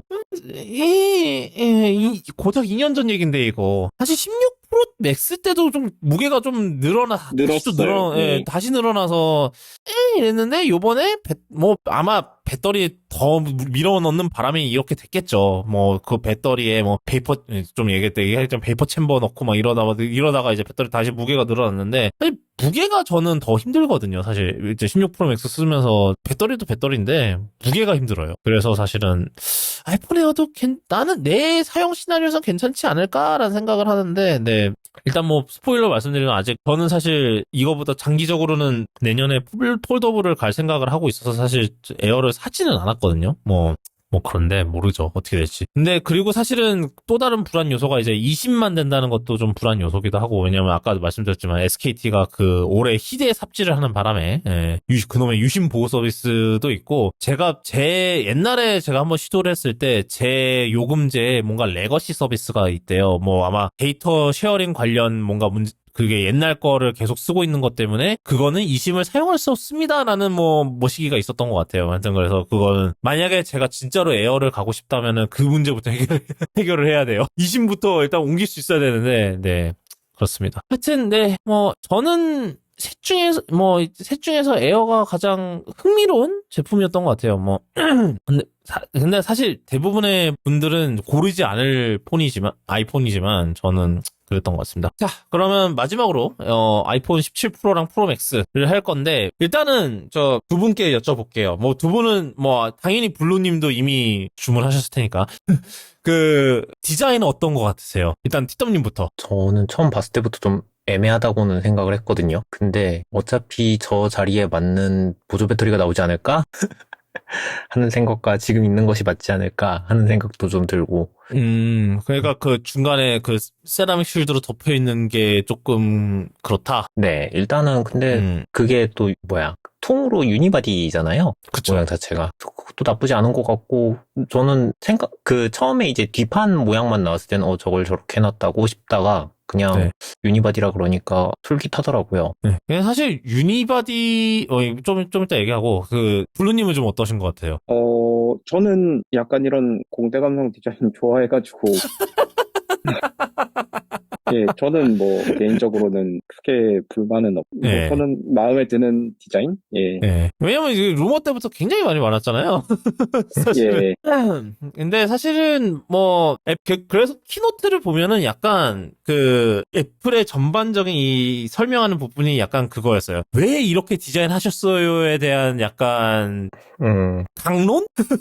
계속 그 느낌이었거든요. 왜냐하면 일단은 뭐 말씀하신 대로 알루미늄 유니바디 알루미늄으로 셰시를 바꿨고요. 원래는 이제 티타늄이었는데 그 이유가 이제 그 냉각을 위해서다. 그러니까 알루미늄의 그 방열 성능이 티타늄보다 20배가 넘는다. 훨씬 좋다. 그래서 알루미늄을 바꿨다. 그러니까 근데 제가 알기로는 아이폰 중에서 최초로 유니바디를 쓴 거거든요. 얘가 그 유니바디 알루미늄을 여태까지 한 번도 안 쓰다가 최초로 쓴 건데 그러니까 16 프로가 확실히 그 좀 열에 그게 좀 있었어요. 확실히 열이 좀 발열이 좀 있어요. 확실히 뭐 옛날 아이폰에 비해서인지도 모르겠는데 확실히 그랬었던지라 아무래도 그거에 대해서 좀 의식을 했던 것 같고 그 다음에 뭐 아까도 얘기했지만 베이퍼 챔버가 처음으로 들어갔죠. 아이폰 중에서는 처음으로 들어갔는데 사실 이거를 사실 에어 때 잠깐 얘기를 했어야 되는데 과연 에어의 방열 성능이 괜찮을까요? 아니면은 블루님이 보시기엔 어떠세요? 에어 막 17%는 이제 막 베이퍼 챔버까지 넣으면서 이 난리를 치고 있는데 과연 에어는 괜찮을까? 라는 생각이 좀 있는데 좀 어떻게 생각하세요? 근데 사실 그 방열이라는 게 지속적으로 이제 고성능을 사용을 할 때 얘긴데 뭐 에어에서는 당연히 그런 작업을 하면 프로보다 성능이 훨씬 떨어지겠죠. 근데 과연 에어를 사용하시는 분들이 그런 거를 그렇게 이제 지속 성능이 필요한 거를 계속 할 거냐의 문제인 거죠, 사실 이게. 예, 그러니까 이제 에어를 사시는 분들이 이제 그런 불편을 느끼는 상황이 이제 프로를 쓰시는 분보다는 훨씬 적겠죠. 네. 그래서 사실은 아마 그래서 이제 뭐 크게 문제될 건 아닐 것 같아요. 에어를 사실 분들이 그렇게 막 물론 게임을 돌리실 수는 있겠죠. 근데 뭐 다른 뭐 근데 그거는 이제 그 방열도 방열인데 배터리 때문에 아마 힘드실걸요. 예.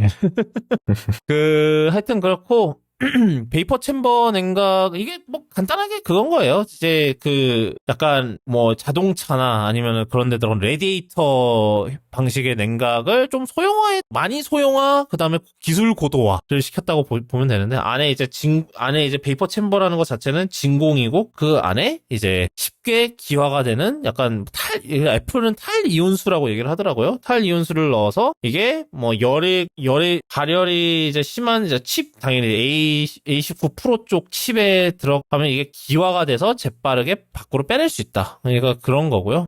그냥 그런 원리고, 그 다음에 이번에 피니쉬가 3개예요. 실버랑 딥블루랑 그 다음에 코스믹 오렌지 이렇게 3개인데 처음으로 블랙 계열이나 아니면 스페이스 그레이와 같은 약간 무채색 이제 어두운 무채색 계열 색이 이번에 처음으로 없어요. 이것도 되게 그러니까 약간 계속 그런 비판을 받긴 하잖아요. 그 프로가 되게 색상이 너무 지루하다. 아무리 뭐 진중한 뭐 그런 거라지만 맨날 무채색이고 조금 색깔 들어간 거는 그냥 되게 옅거나 아니면 되게 진하고 약간 딥퍼플 아니면 뭐 시에라 블루 이런 것들이 다 그랬잖아요. 뭐 하다못해 작년 16 프로 맥스 데저트 티타늄도 사실은 굉장히 좀 옅은 거였고, 그래서 요번에 그 비판을 적극적으로 지금 수용을 한 게 아닌가라는 생각이 좀 들어요. 요번에 그러니까 딥블루가 사실상 이제 약간 스페이스 그레이랑 블랙의 약간 그거를 차지하는 것 같고, 그 다음에 코스믹 오렌지가 굉장히 강렬한 색을 이제 파는 것 같고, 여기도 아까 이제 말씀하신 대로 아까도 여기도 뒤에 이제 세라믹 쉴드로 들어가 있고, 사실 이게 필요한 게 물론 이제 이제 알루미늄 이제 유니바디 알루미늄 프레임에 이제 안테나 선은 다 들어가 있어요. 근데 이 안테나 선은 어디까지나 이제 5G, 그러니까 셀룰러 쪽 안테나들만 들어가 있는 거고, 이 세라믹 쉴드 후면 커버가 없으면은 와이파이 안 되고요, 블루투스 안 되고요. 다른 이제 무선 신호들이 다 막혀버리기 때문에 이렇게 이 신호들이 빠져나갈 구멍이 필요한 것도 있고, 그다음에 맥세이프 쪽 문제도 있기 때문에 이게 뒷면이 이렇게 돼 있는데, 저는 뭐 이 투톤 디자인이 저는 나쁘진 않다고. 저도 이제 디자인이 그렇게 막 처음에 저도 조금 저렇게 간다고 싶었는데 사실 뭐 애플이 이유를 얘기하는 거랑 그다음에 뭐 실제로 저는 솔직히 옛날에 뭐 11 프로 인덕션 막 이럴 때도 사실 뭐 어차피 다 나오면은 사실 실제 렌더랑 실제 실사 사진을 보면 또 이제 분위기가 확실히 다를 거라고 생각을 했고 지금 17도 좀 비슷한 생각이긴 해요. 예, 실제로 보면은 또 느낌이 다를 것 같다. 그랬고 뭐 실제로 특히 코스믹 오렌지의 그 투톤이 굉장히 잘 나온 것 같아요. 사실 요번에 보니까 17 프로 나온 거 이게 그 예판하는 거 보니까 실버가 가장 먼저 나갔던데 사실 저는 실버가 저는 17 프로에서 제일 못생긴 색이라고 생각을 하거든요, 솔직히. 그래서 네, 뭐 하여튼 저는 요번에는 17%는 좀 실버가 제일 좀 별로고 코스믹 오렌지가 확실히 좀 센 것 같고 네, 그렇습니다.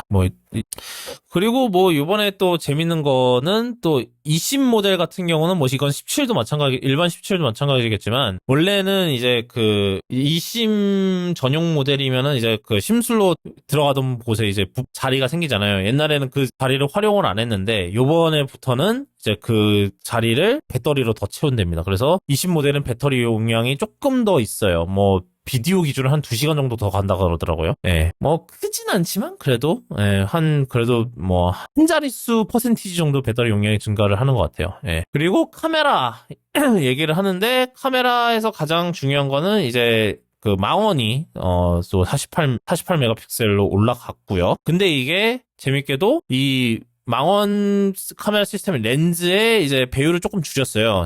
이제 4배 줌으로 좀 줄였는데 이게 제 생각에는 아무래도 원래 옛날 프로는 3배 줌이었는데 아마 그 간극이 너무 심해서 아마 조금 줄인 것 같아요. 그 원래는 2배에서 갑자기 5배 뭐 이제 이제 광학 퀄리티 줌이 2배 줌에서 갑자기 5배로 뛰어야 되니까 이게 중각 간극이 너무 커서 이제 4배로 줄이고 대신에 어차피 얘도 48 메가픽셀이니까 중간에 이제 중간에 크롭으로 해서 이렇게 할 수 있으니까 8배까지 늘어났는데 이제 블루님이 조금 영상에서도 조금 설명해 주셨지만 이제 이 카메라 시스템 자체는 16 프로에 비해서는 제 생각에 훨씬 균형이 훨씬 더 잘 맞는 시스템이라고 생각을 하는데 좀 블루님이 조금 더 설명해 주시면 좋을 것 같아요.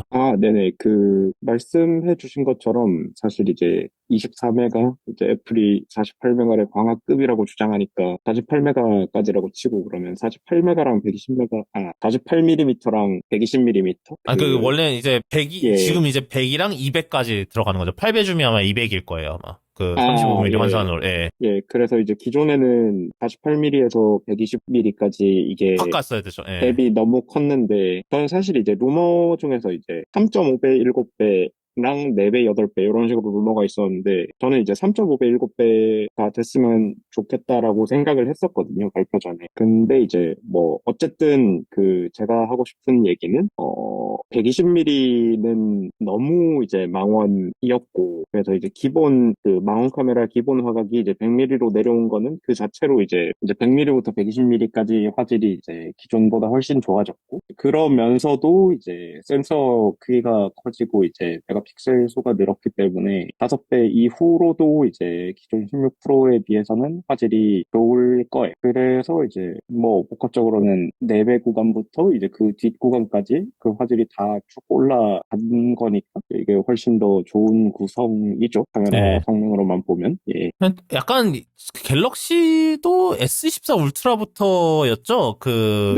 네네. 그 하드웨어 10배 줌을 빼버리고 그냥 5배 줌으로 내린 다음에 그냥 예. 그걸로 조합을 했는데 뭐 그쪽은 이제 중간 구간에 카메라가 하나 더 있으니까 예. 하나 더 있고 근데 아이폰 같은 경우는 그거를 원래 갤럭시는 4개로 커버하는 거를 이제 아이폰은 2개로 커버하려다 보니까 이제 이렇게 예. 구성이 나온 것 같은데 아니 네. 3개로 커버를 하려다 보니까 뭐 그래서 뭐 일단은 진짜로 이게 딱 뭐 약간 트리플 카메라의 약간 제일 밸런스가 제일 잘 맞는 왕선형 셋업인 것 같아요. 제가 봤을 때도. 네, 그렇고 뭐 그리고 이제 뭐 그렇게 중간에 이제 그 센서 가운데를 크롭할 때 좀 머신러닝 알고리즘이 좀 더 있어서 뭐 중간에 그 디테일을 좀 더 잡아준다. 약간 그런 얘기도 있더라고요.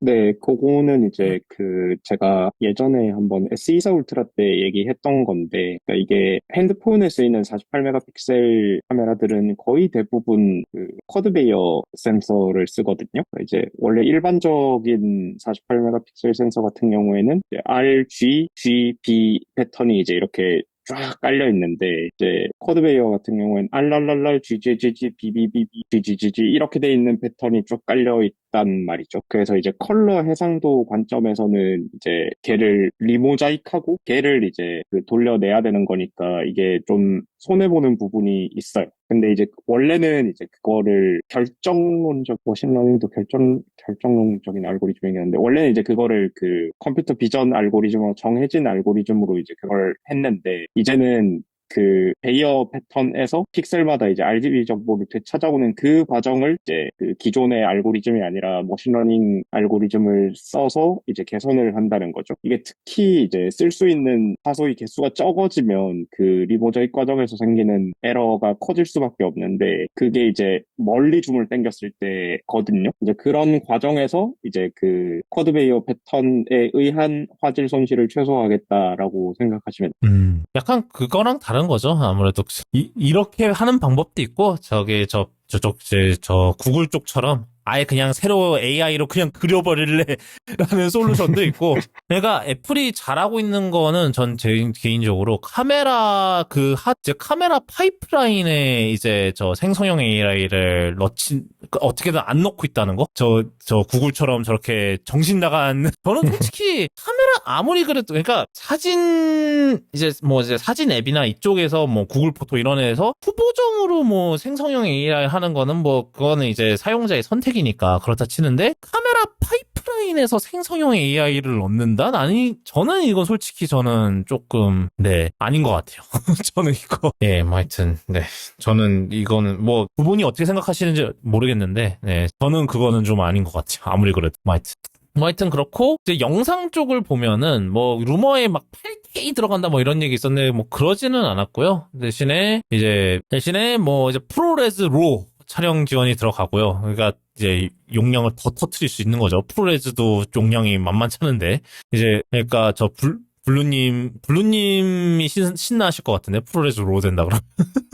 예, 이게 프로레즈로가 제가 아이폰에서 프로레즈로를 막 찍을 것 같아서 신나는 게 아니고, 다빈치 리졸브에서 프로레즈로 편집이 지원이 되는 게 정말 신나는 포인트. 원래 안 됐거든요. 그 다빈치 리졸브 그 블랙매직에서 밀고 있는 블랙매직 로라는 포맷이 있었어가지고, 이제 그게 프로레즈로랑 기술적으로 되게 비슷하거든요. 그래서 이제 그것 때문에 다빈치 리졸브는 그 프로레즈로 지원을 안 해서 참 그게 너무 마음에 안 들었는데, 이 아이폰에 이게 들어가면서 다빈치 리졸브에서 프로레즈로 지원이 되거든요. 발등에 불 떨어졌구나. 그게 제일 좀 저는 와닿는 포인트고, 그리고 이제 프로레즈로가 프로레즈보다 용량이 더 크지는 않아요. 그러니까 RAW면 그 픽셀의 원래 이제 알고 계시는 것처럼 픽셀은 이제 베이어 패턴이라서 그 모든 픽셀에 RGB 정보가 다 있는 게 아니잖아요. 처음 이제 RAW로 보면 이제 그래서 오히려 이제 그 디모자이크 끝나고 난 뒤에는 모든 픽셀마다 RGB 데이터가 다 들어가 있는데, RAW 포맷은 픽셀마다 이제 한 컬러 정보만 들어있기 때문에 오히려 그 용량은 더 가볍죠. 근데 이제 그거를 편집할 때 드는 컴퓨팅 파워가 일반적인 프로레즈보다 이제 좀 더 드는 거고요. 그래서 이제 저는 폰에서는 오히려 이제 프로레즈보다는 프로레즈 로가 좀 더 그 적합한 그 코덱이라고 생각을 해요. 폰에서 프로레즈를 찍어야 되면 프로레즈 로 찍는 게 맞지 않나. 그리고 이제 RAW로 찍으면 이제 추가적인 장점들이 있는데, 이제 찍고 난 뒤에 이제 아이소나 뭐 이런 그 화이트 밸런스나 이런 거를 추가적으로 후보정할 수 있는 장점이 있는데, 일반적인 RAW는. 근데 아이폰에서 이제 그게 어느 정도까지 적용돼 있을지는 실제 좀 써서 테스트를 해봐야 될 것 같아요. 하여튼 그렇습니다. 카메라 쪽에서도 그렇고, 이제 젠락이라는 게 지원을 한다 그래서 이게 뭐야 이랬는데 찾아보니까 여러 대 기기들을 쉽게 싱크할 수 있는 약간 일종의 표준 같은, 뭐 표준인지는 모르겠지만 뭐 하여튼 그런 이제 프로토콜이라는 것 같더라고요. 저도 이쪽은 잘 모르는데, 그게 이제 애플이 이제 대표적으로 시연을 했던 게 이제 그 여러 대 아이폰 17 프로를 쫙 세워놓고 그냥 한꺼번에 이제 프레임을 동기화를 시키는 그런 거를 해서 약간 옛날에 그 매트릭스의 그 블랙 타임처럼 그런 거를 시연하는 거를 했었는데, 이게 일단은 이게 뭐 물론 이제 일반적인 그런 이제 뭐 크리에이터 시나리오에서는 그렇게 워낙 이제 들어가는 게 많으니까 그렇게 쓰이진 않겠지만, 이제 그런 시네마 프로덕션에서는 아무래도 많이 쓰인다고 하더라고요. 그리고 여기서도 굉장히 좀 의미가 있는 그거라고 합니다. 예, 그렇다고 하고요. 일단은 이제 프로 같은 경우는 이제 가격이 179만원부터고요. 많이 좀 올랐어요. 뭐 한 20만원 정도 올랐고, 왜냐하면 이게 아까도 얘기했지만 128기가가 삭제가 되고 이제 256기가가 기본이 되면서 이렇게 오른 거고, 그 다음에 프로맥스 같은 경우는 2TB가 추가가 된답니다. 근데 2TB가 300만 원이 넘어갔대요. 309만 원인가 그래요. 예, 그래서 아이폰 최초 300만 원 돌파라는 그렇게 됐고요. 예. 이렇게 해서 발표가 마무리가 되는데 굉장히 짧았어요. 그 발표 자체도 한 1시간 조금 넘는 정도의 길이었고, 저는 그래서 얘네들이 나중에 뭐 하나 더 들어가나? 왜 이렇게 짧지? 이랬는데 그냥 그렇게 짧게 끝나갔더라고요. 그래서 블루님은 요번에 좀 보시면서 좀 어땠는지 좀 궁금하거든요. 저는 뭐 애플이 뭐라 그래야 되지? AI 쪽에서 어쨌든 좀 뒤처졌잖아요. 이제 근데 뭐 뒤처졌다고 뭐 지금 당장 뾰족한 수가 있는 게 아니다 보니까 그쵸, 그거는. 지금 자기들이 할 수 있는 거를 이제 최선을 다해서 하자, 뭐 그냥 그런 느낌이 들더라고요. 네.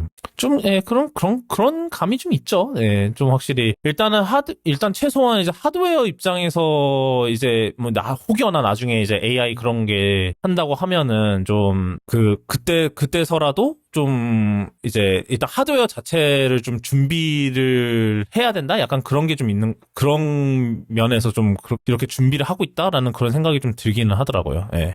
자, 그러면은 사실 이미 다 얘기를 한 것 같기는 한데, 좀 각자 어떤 거를 구매를 이미, 왜냐면 저희 녹음일 기준 어제 이미 예약 판매가 시작이 됐거든요. 근데 저희가 조금 녹음을 좀 일정 맞추느라 좀 늦게 해서, 그래서 각자 어떤 걸 사셨는지, 뭐, 잠깐 서로 언급을 하긴 했지만, 네. 일단은 티덤님, 뭐 구매하셨나요? 저는 아이폰 17 프로 2561 샀고요. 처음엔 딥블루를 샀다가 중간에 코스믹 오렌지로 바꿨습니다. 예. 인생을 밝게 사시기 위해서. 예, 세상을 좀 밝게 살아보려고. 예, 그렇죠. 그리고, 블루님은? 저는 뭐 당연히 이제 리뷰해야 되니까, 리뷰도 해야 되고, 뭐 제품 테스트도 해야 되니까 이것저것 다 샀는데, 뭘 쓸 거냐라는 질문으로 이제 가면 아마 프로나 프로맥스 딥블루 중에 하나인데, 이제 그 둘 중에 뭘로 갈지는 약간 고민하고 있다 정도. 옛날 같았으면 맥스 그냥 기본으로 가셨을 거잖아요? 네, 맥스 기본으로 갔는데, 이제 무게도 무게고, 이게 이제 실제로 촬영할 때 이제 제가 짐벌에 올려가지고 찍는 경우가 많거든요. 네네. 근데 이제 짐벌에 올려서 찍을 때 위에 올라가는 친구 무게가 가벼울수록 이제 짐벌이 좀 덜 힘들어 하니까. 예, 그쵸. 그래서 이제 그것 때문에 이제 요즘은 촬영용으로는 제가 개인용적으로 쓰는 거는 16 프로 맥스고 이제 촬영용으로는 16 프로를 쓰는데. 네. 예, 뭐 아마 17도 타게 가지 않을까 싶기는 해요. 그러다 보니까 좀 이제 다운사이징을 했을 것 같다. 사실 그게 결국은 이제 무게 이슈인 거잖아요. 짐벌도 사실은 뭐. 네네네. 그쵸. 예, 무게가 계속 무거워지니까. 또, 사실 저도 조금 16 프로 맥스를 하고 나서 그 무게가 조금, 좀 무게 때문에 좀 후회가 되는 것 같긴 해요. 화면 큰 건 좋은데, 뭐, 홈밥 하면서 뭐 볼 때는 좋기는 한데, 예, 아무래도 그러니까. 그래서 저는 만약에 이번에 아이폰을 샀다면 아까 말씀드린 것처럼 저는 에어의 생각 외로 끌렸을 것 같고요. 근데 아직은 안 샀고요. 근데 이제 제 아내가 이제 17 프로에 관심을 보이고 있습니다. 아무래도 저보다 이제 폰으로 사진을 찍는 찍는 게 더 많기 때문에 요즘 좀 제가 이제 사진을 많이 찍으니까 뭐 카메라 리뷰든 아니면 제 하는 일 이런 것 때문에라도 이제 사진을 많이 찍다 보니까 옆에서 자연스럽게 좀 사진에 대한 관심이 좀 생기는 것 같더라고요, 아내도. 그래서 이번에 이제 원래 15를 쓰고 있었는데, 이제 5배 이제는 망원 카메라에 대한 그것 때문에 조금 이제 프로에 관심이 생기는 것 같고, 그 다음에 또 클린업 기능을 그렇게 부러워해요. 왜냐면 15는 애플 인텔리전스가 안 되니까.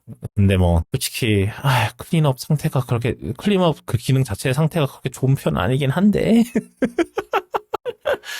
네. 그래서 아마 프로를 살 것 같아요. 아직 뭐 사지는 않았고, 저희가 이제 다음 달쯤에 이제 캐나다 여행을 갈 건데, 아마 거기서 사게 될 수도 있을 것 같은데, 근데 이제 캐나다가 이제 아까 얘기한 eSIM 전용 모델만 파는 나라 중 하나가 됐거든요. 그래서 그게 어떻게 될지는 좀 지켜봐야 될 것 같긴 한데, 일단은 아내가 프로에 관심을 보이고 있고, 저는 에어가 조금 관심이 있긴 한데 왜냐면 저는 2년 주기로 가겠다고 마음을 먹은 상태에서 지금 이거를 또 2년 주기를 이것 때문에 깨야 되나라는, 왜냐면 저는 100% 내년에는 폴더블을 살 것 같고 이런 상황인지라 어떻게 될지 모르겠네요. 그래서 에어를 어떻게 할지 모르겠는 그런 상황이고, 그리고 일단은 저는 에어팟 프로 3는 아까 말씀드린 대로 제 에어팟 프로 2가 이제 거의 은퇴를 해야 되는, 은퇴를 하든지 아니면 이제 백업으로 가야 되는 그런 상황이 됐기 때문에 그래서 에어팟 프로 3를 저는 구매를 했고요. 아까 말씀드린 대로 애플 온라인 스토어에서 그냥 각인을 했습니다. 오랜만에 각인을 했고요. 예. 그렇게 해서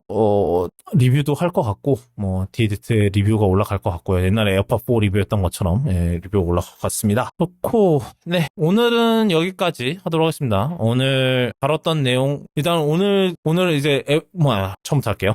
구독 캐스트는 아시다시피 애플 팟캐스트, 팟빵, 네이버 오디오 클립, 유튜브, 그리고 스포티파이에서 들으실 수 있고요. 오늘 다뤘던 내용 쿠독군점미 /캐스트/236에 이제 에피소드 노트가 다 올라오고요. 애플 영상이랑 그다음에 저 컬러 스케일의 영상, 또 일단 지금 올라오신 거 외에 또 영상 기획을 하고 계시나요? 또 추가로? 개봉기 전에는 추가로 나가지는 않을 것 같은데요. 아이폰 관련된 영상이. 예. 예, 올라갈 때쯤 해서 개봉기가 있으면은 그것도 링크를 하도록 하겠습니다. 예. 네, 알겠습니다. 네, 저희는 오늘은 여기까지고요. 저희는 다음 이 시간에 또 돌아오도록 하겠습니다. 네, 그럼 그때 뵐게요.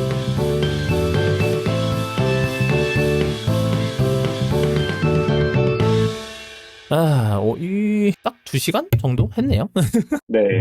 네. 자, 오늘은 사실 이번 게 뭔가 기술적으로 재밌는 얘기는 좀 덜했던 것 같아요. 좀 뭔가 예전 아이폰이랑 비교해서 카메라도 사실상 프로만 바뀌었고 막 이러다 보니까 좀 그랬던 것 같은데, 하여튼, 네. 네, 이번에는 그리고 약간 애플이 좀 빨리빨리 그쵸.